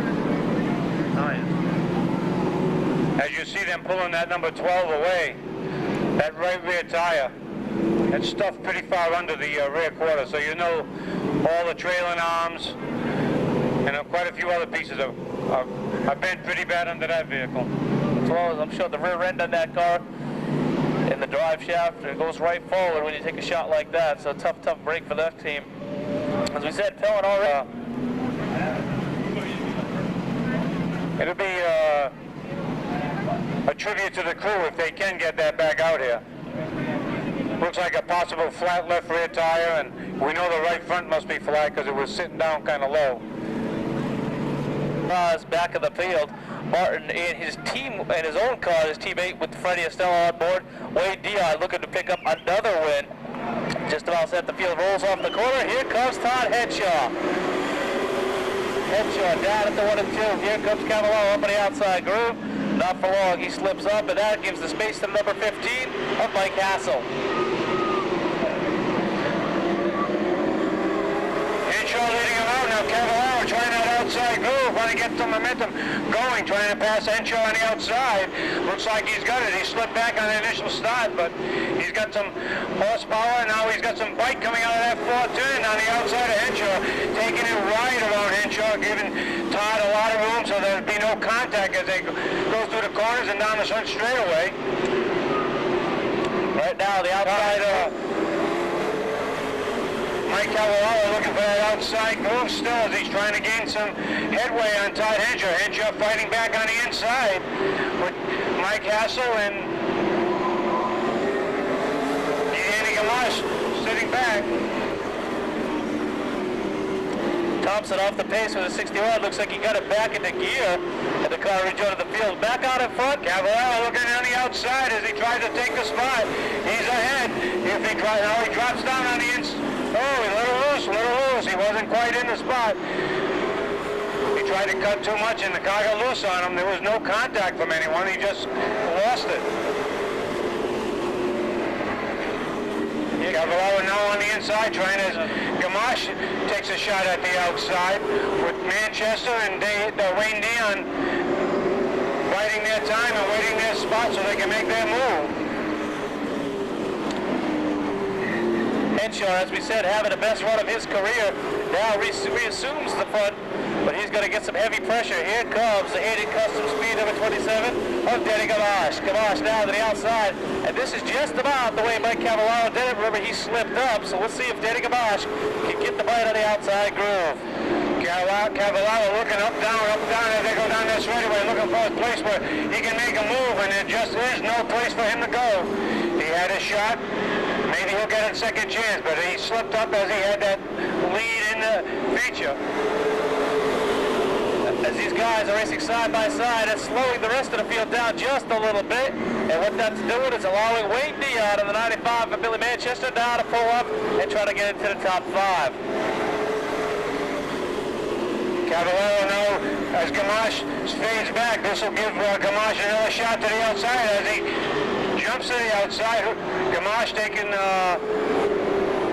looks like Gamache is suffering a flat tire or something there. Caution is out. Gamache, after making contact with the 87, looks like he may have had flat tires. He ran out of gas again.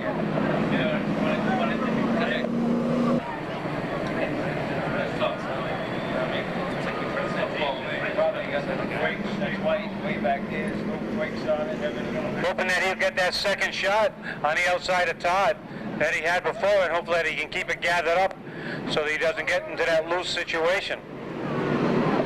Just about second board. Field out of 4, we get the green flag. Cavallaro this time gets a good run on the outside on the initial start. Mike Cavallaro, strong horse here in the Seekonk Pro Stock Division, looking for his first career win, but he's been knocking on the door each and every year. Jeff Thompson brings the number 61 to the pit area. Keep your eyes on a 95 of Billy Manchester. Manchester so far winless in 1999, and he looks to pick up his first win in 1999 tonight in the BLC Gases night.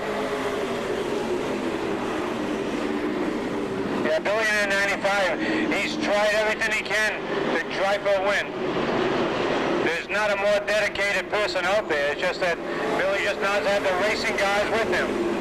Billy seems to be fading a little bit as he's bringing the outside row back. Cavallaro still trying the outside of Henshaw. Henshaw bringing Mike up a little bit as they come down that front straightaway. Todd now wanting to give up that lead position halfway this time by. I don't know how long Mike can stay out there. That outside groove can chew up your tires.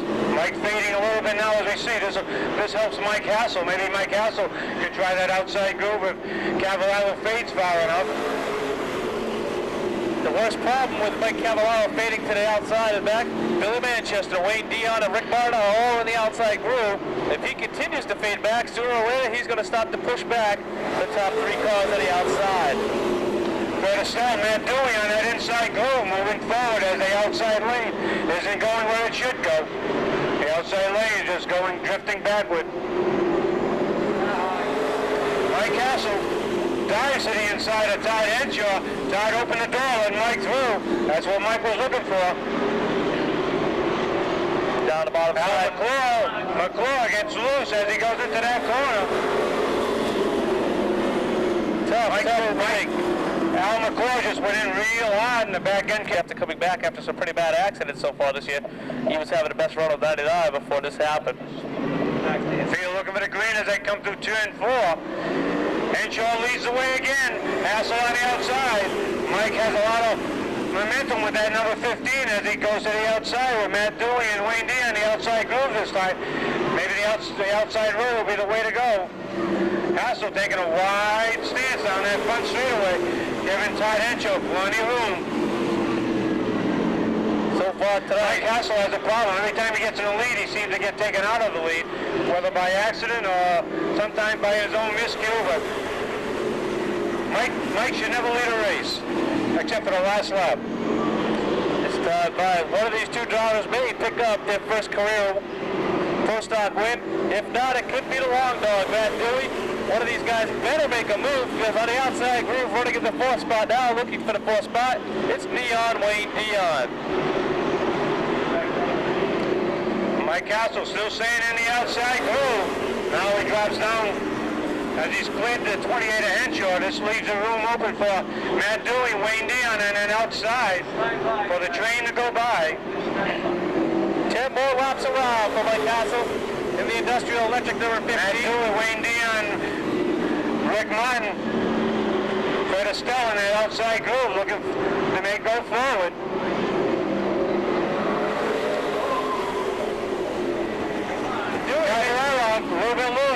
out of shape, but gathers it back up. Looked like Matt Dewey had just made a little bit of contact with the 28 of Henshaw. Cavallaro had to check up, and Henshaw's tough guy to go by on the outside. He uses a lot of track. Matt Dewey now setting his sights on the 15 of Mike Hassel.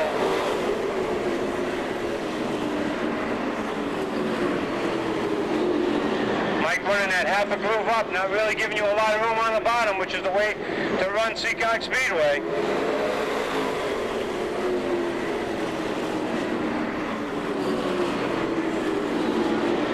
This time by is not to the inside of Hassel. Lets him gather it back up. Didn't stick his nose in there. Matt had to back out of it, or else we would have had an incident.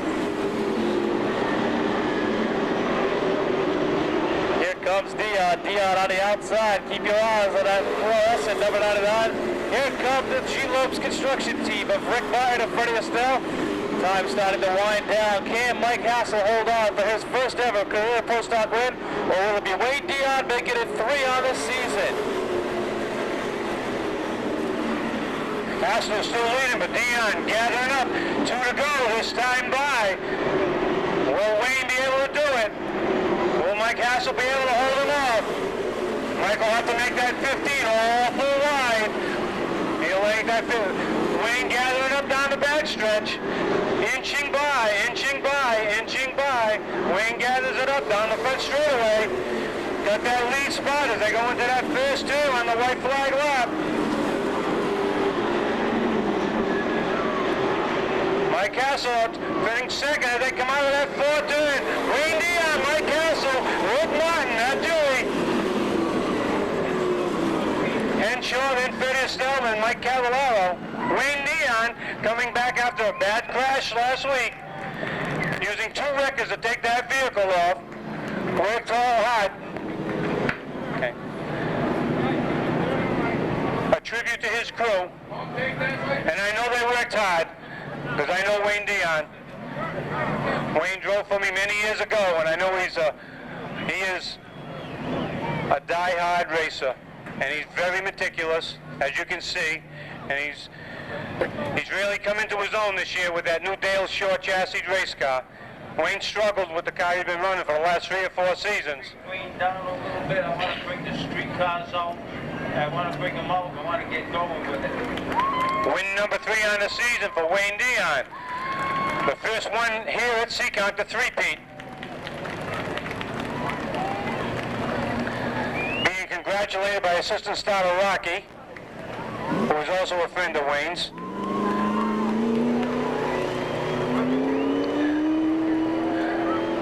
Wayne Dion in the 99. That car is owned by Wayne's wife, Denise. They are sponsored by Tantasia's Tanning Studios, Rhode Island Dry Shaft, Manchester Racing Missions. Adam will be happy tonight. Dell's Lemonade. Copperfield's Lounge, who gave Wayne his start as a car owner. Copperfield's Lounge stepped up to the plate and helped Wayne when he first became a car owner of his own. Cycle Solve. Seekonk Isuzu. And Dale Shaw Race Cars. Bring it down to the start finish line and stop it at the line. Oh, wait, there. Mark, you got to...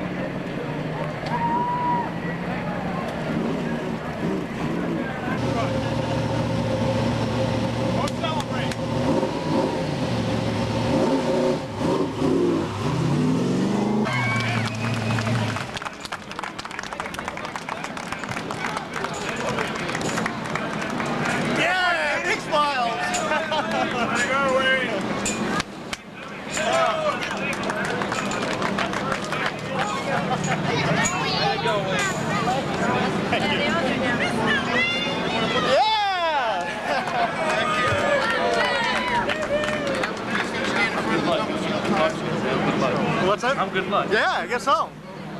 3 for the season so far now? Yeah, this is 3 this year, and I'll tell you something. We worked for it tonight. Like I said, I think I won the lottery tonight. Everything went my way. Everything I touched tonight was golden, and I'll tell you, this was thrilling, really thrilling. I think it's one of the better features that I've won. I've won probably 60, 70 features, but this was right up there. He took a win away from Mike Hassel. I'm sure he's not too happy with you right now, but you did run him really clean. A lot of guys had some tough luck out there tonight. Hassel looking for his first win. That was close at the end. I mean, he can't be upset by any means. Oh no, Mike did a great job. You know, I expected him to run me hard. I even figured maybe he'd take me up a little, but he didn't. He was real clean, and it was a great run for everybody, I guess. Tough in the beginning, a tough beginning. A lot of big guys get taken out. Houlihan, Leclerc, Chad, Bobby Pellin. You make it through the big wrecks, and just consistency, like we said before, is just going to get you towards the championship. Well, it's like anything, you know. I mean, you can be super fast, and if you don't have the luck to go along with it, it's not going to do you any good. Tonight luck was on our side, and I was fortunate to get through a couple of them. But that's part of racing. I mean, I'd rather be lucky than good. Once again, thank the sponsors. We've heard them before. You want to thank them again? Oh, yeah. I want to thank Joe for helping us out this year with Tantasia. He's been a big part of our program right here. Rhode Island Drive Shaft. Tom's been real good to us. Dell's Lemonade. Seekonk Zuzu. Cycle Solve. Let's see, who am I forgetting here? Get your engine. Yeah, Copperfields. Dale Shore for building us a beautiful car here, and Adam Manchester for giving us a tremendous motor. All right, tonight's feature winner, 3 times so far this season for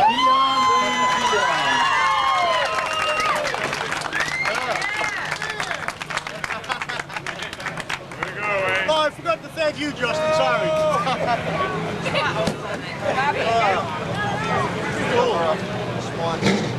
Wait, stand over by the trophy so you don't cover up Tommy. The trophy. Holy shit. You got to take that trophy home?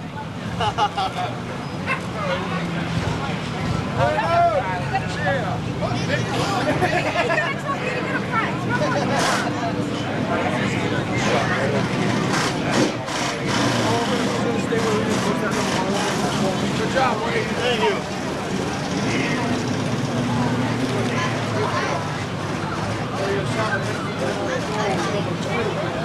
Okay. Group, wait. Group, guys. Wait. Hold, time out. Oh, yes. Time out. Joe's right over there somewhere. Right here. Yeah, so you know what, you know. Congratulations. Thank you very much. I appreciate you helping us out tonight.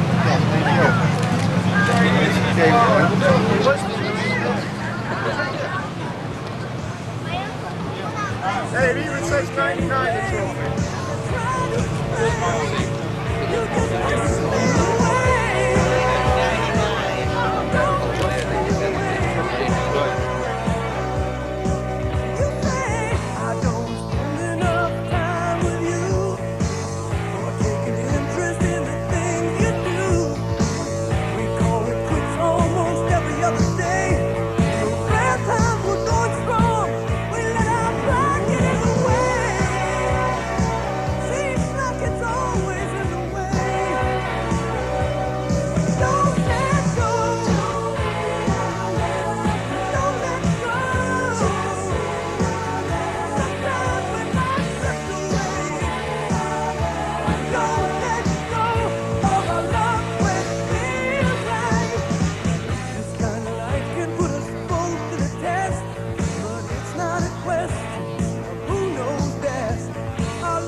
job on the win.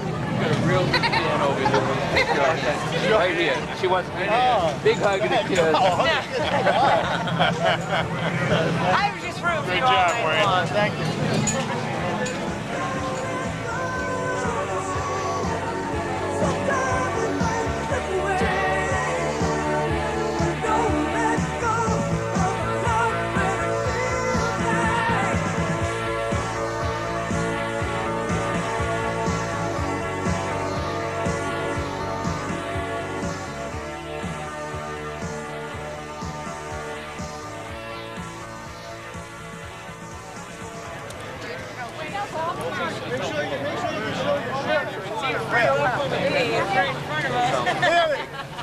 I'll take the rest of it. Here, kids. Hold on. Hang on. Hold that. Hold it up too high,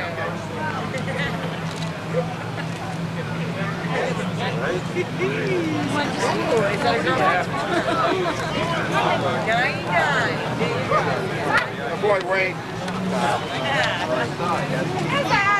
Here's Adam. We're gonna get one more picture. I know. You're getting this right here. One more.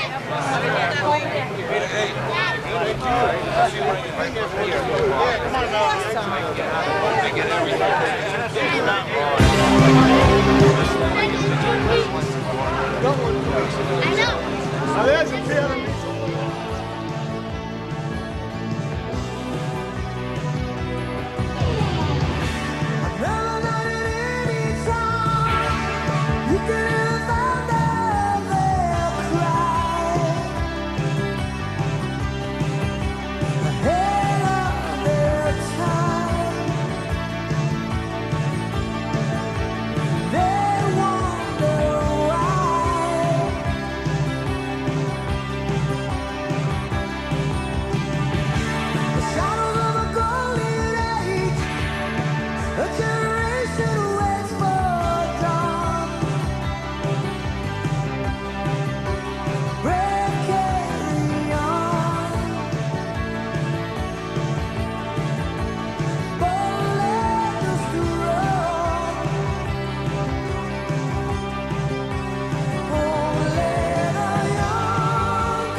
Springs of Rhode Island, number 83, Eric Snow. Next we have in the 65 out of West Warwick, Rhode Island, Eddie Moniz. Outside of Rick in the number 6, Rick Cavallaro. In the 116 we have, out of Middletown, Rhode Island, we have Jim Sylvia. Outside of Jim, out of Pawtucket, Rhode Island, in the number 47, John Belmont. Next we have in the number 37 out of Manville, Jody Cirillo. Outside of Jody in the number 3 out of New Bedford, longtime competitor Pete Rhoda. Next out of Pawtucket, Rhode Island in the 16, Stacy Moulton. Out of Stacy all the way from Oak Bluffs. In the 72, Al Clements III. Then we have the 22 out of Taunton, Paul Mealy. Then it's the 24 of Robbie Rose out of Berkeley. And next we have in the 8, Jeremy Lilly. Outside of Jeremy Lilly, in the 99, Al Clements IV. In the 21, our reigning champion, the 21, Bobby Betancourt. Outside of Bobby Betancourt, in the 92, Danny Gamache Jr. In the 17th starting position, driving the number 18 out of Fall River, Kevin Rio. Next, in the number 5, last week's feature winner, out of North Dayton, Mass, Tom Furtado. And then we have the 28 out of North Attleboro, Billy Bearwood. Outside of Billy in the 17 out of North Attleboro, Kevin Folan. Then we have the 68 out of East Greenwich, Tom Murray. And then in the 67, we have Nancy Sherman out of Lakeville. Then the 58 is Louis Ramira. The 32 of Henry Bernier. And bringing up the last row in the 42, Turk Gunby and Jeff Sutcliffe.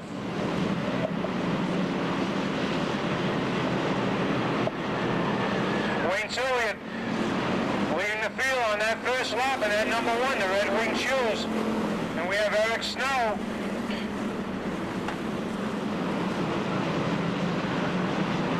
Eddie Moniz low sideways in that 65 as they're going through those corners. This street division, they really hang them out in the corners. Rich Cavallaro in that 6 running outside, synchronizing their sideways movement through the corners. Wayne Sylvia opening up a lead on the rest of the field.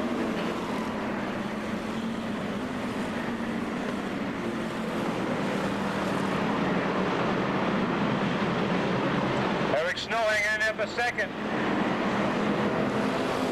Cavallaro in there for third. Moniz fourth, with Jody Cirillo in there for fifth, with Wayne Sylvia on the outside.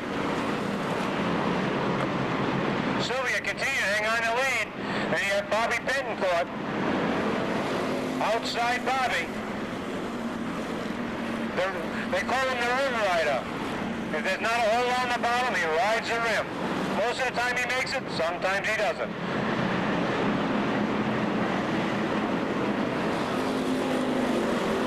Stacy Moulton on the outside, going to the front also. Another one of our street division drivers that loves that outside groove. And when you have the horsepower and the handling, you can run that outside and make those moves that Stacy and Bobby Betancourt, Pete Rhoda, and a couple of the other front runners of this street division make. Stacy Moulton now up to that 4th spot.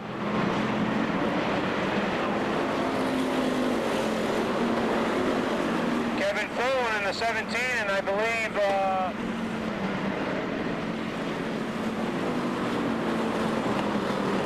the 92 of Kirk Gunby.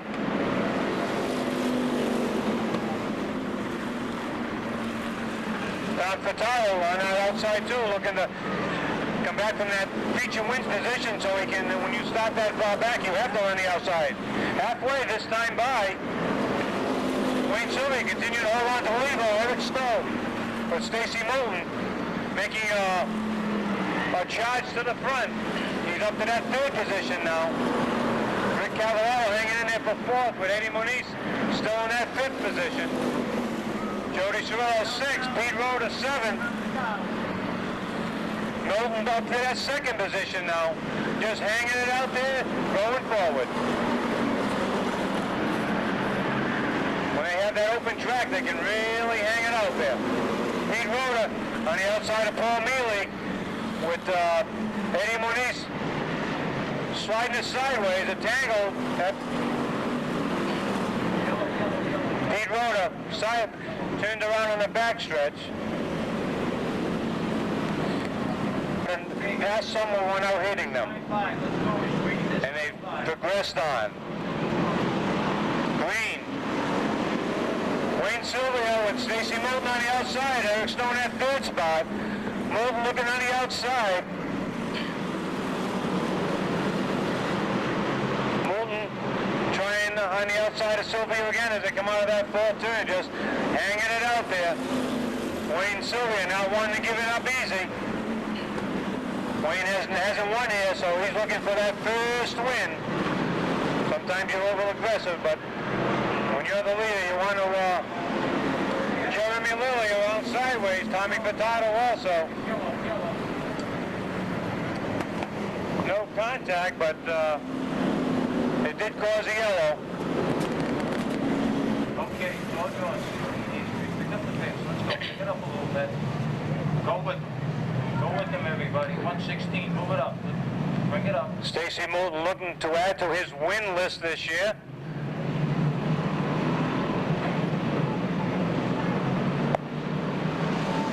Green flag out. Stacy Moulton jumps out to the lead over Eric Snow. Jody Cirillo. Little contact with Bobby Betancourt into the back of Cirillo. Cirillo didn't take off fast enough for Bobby Betancourt. Bobby trying to jump into the outside. Looking to make a challenge to Stacy Moulton. Mealy trying to make it 3 wides for the middle. Mealy looking, using his head and taking his foot out of it as they go down into that turn. Doesn't want to cause an incident. Bobby Betancourt just hanging it out on the outside. Cavallaro stuck on the outside and losing some spots. Eric Snow still hanging in there for the second spot. He's got Cirillo and Betancourt all over them with Mealy and Jimmy Silvio in at 116. Find that outside groove also.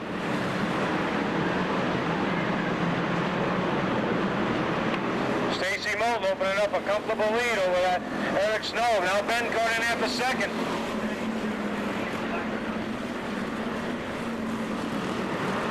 Two to go this time by. I don't think Bobby Betancourt can overcome this challenge, but he's in there for second. Eric Snow, Jody Cirillo. An altercation on the backstretch going into turn 4. Stacy Moulton definitely did not want to see that.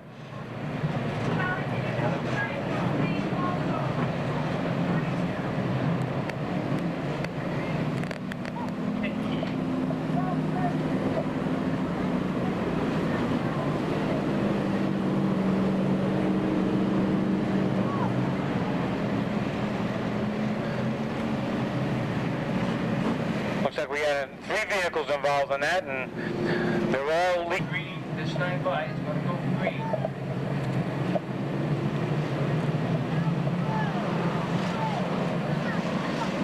The green flies as Moulton pulls out Eric Snow.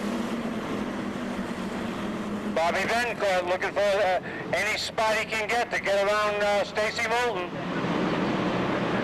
Try anything he can, 2 to go. Bobby Betancourt. Now Stacy Moulton likes the high ride. Bobby Betancourt can stick his car normally any place he wants. We'll see if Stacy Moulton will be able to protect that lead with Bobby Betancourt on that second position. 1 to go. Stacy Moulton still over the lead over Bobby Betancourt. Eric Snow third. Jody Cirillo still hanging in there for that third spot. And it's Stacy Moulton coming across the checkered flag for the win. Betancourt second, Snow third, Mealy. Wayne Silvio looks like, and Jody Cirillo slid back to that.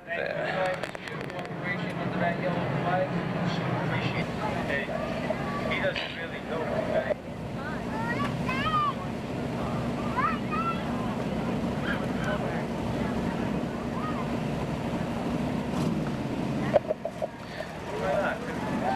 Stay.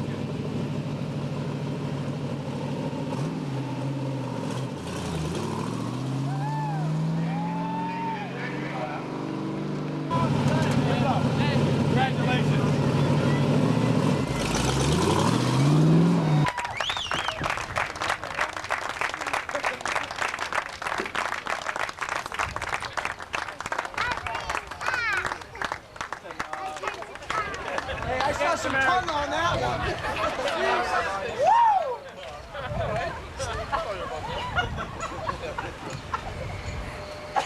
Once again, Stacy Mulder picks up win here in the Street Stock Division. Tough race again. Wayne Sylvia ran it pretty good in the beginning. He had a problem. After that, it seemed like smooth sailing.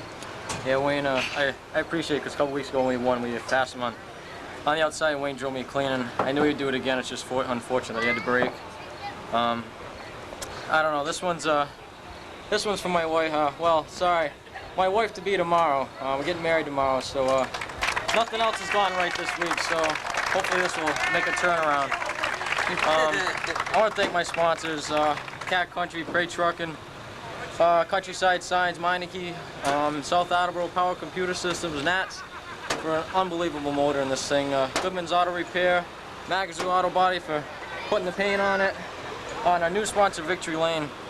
Everybody's been great. My crew, they're the best. They are awesome. I got all my family over there. Just we weren't sure if we were gonna get it in tonight, but we managed to do it, and thank goodness we won. It's gotta help you out towards your track championship. I told you a couple weeks ago. I don't care about that. No, yeah, I mean I want to, but I'm here to win, and that's all I want to do. I want to win every week, and we haven't won every week, but we're making a good run at it. All right, the guys from BOC Gas is going to come in and make a presentation. Tonight's Street Stock feature winner, Stacy Bolton.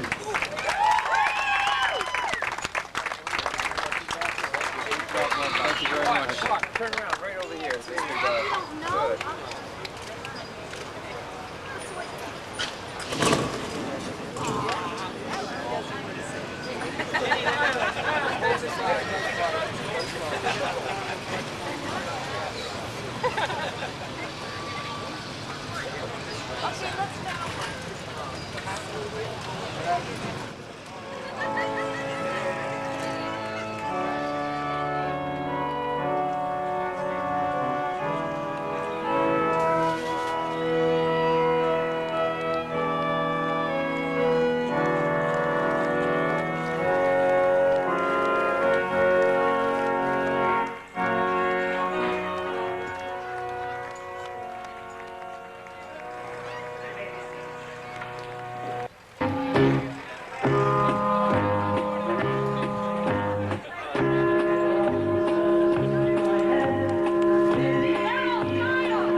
Mr. and Miss.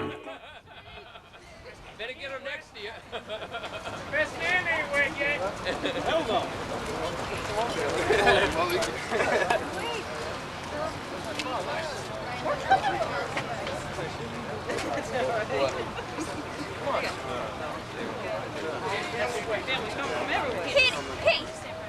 Peter, get in here. Come on, guys. Yeah. Hey, we got one more person. We got one more victim. Step on my blue suede shoe. You can do anything but lay off of my blue suede shoe. Well, you can knock me down, step in my my face, slander my name all over the place, and do anything that you wanna do. But honey, lay off of my shoes and don't you step on my blue suede shoes. You can do anything but lay off of my blue suede shoes.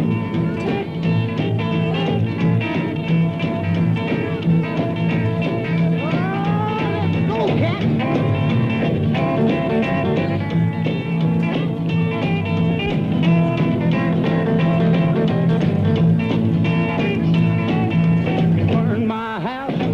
My car, drink my liquor from my old fruit jar, and do anything that you wanna do. But honey, lay off of them shoes and don't you step on my blue suede shoes. You can do anything but lay off of my blue suede shoes. Right.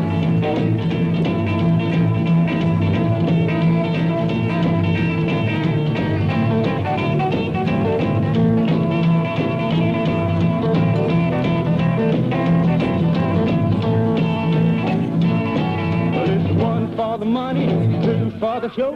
Agree to get ready, now go cast off, but don't you step on my blue suede shoe.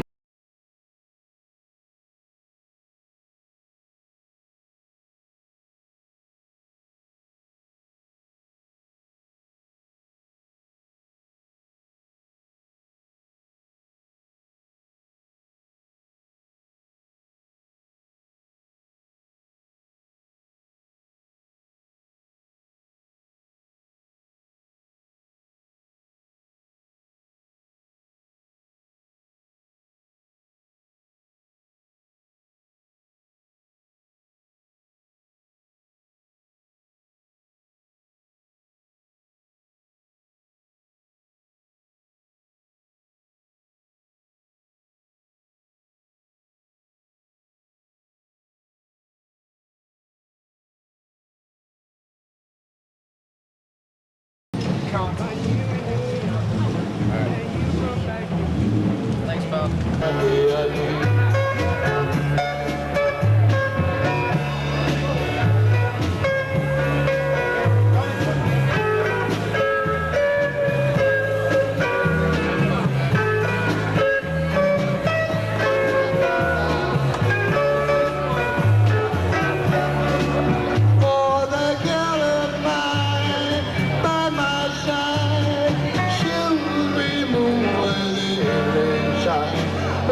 Some sweet baby gonna take away his hurt.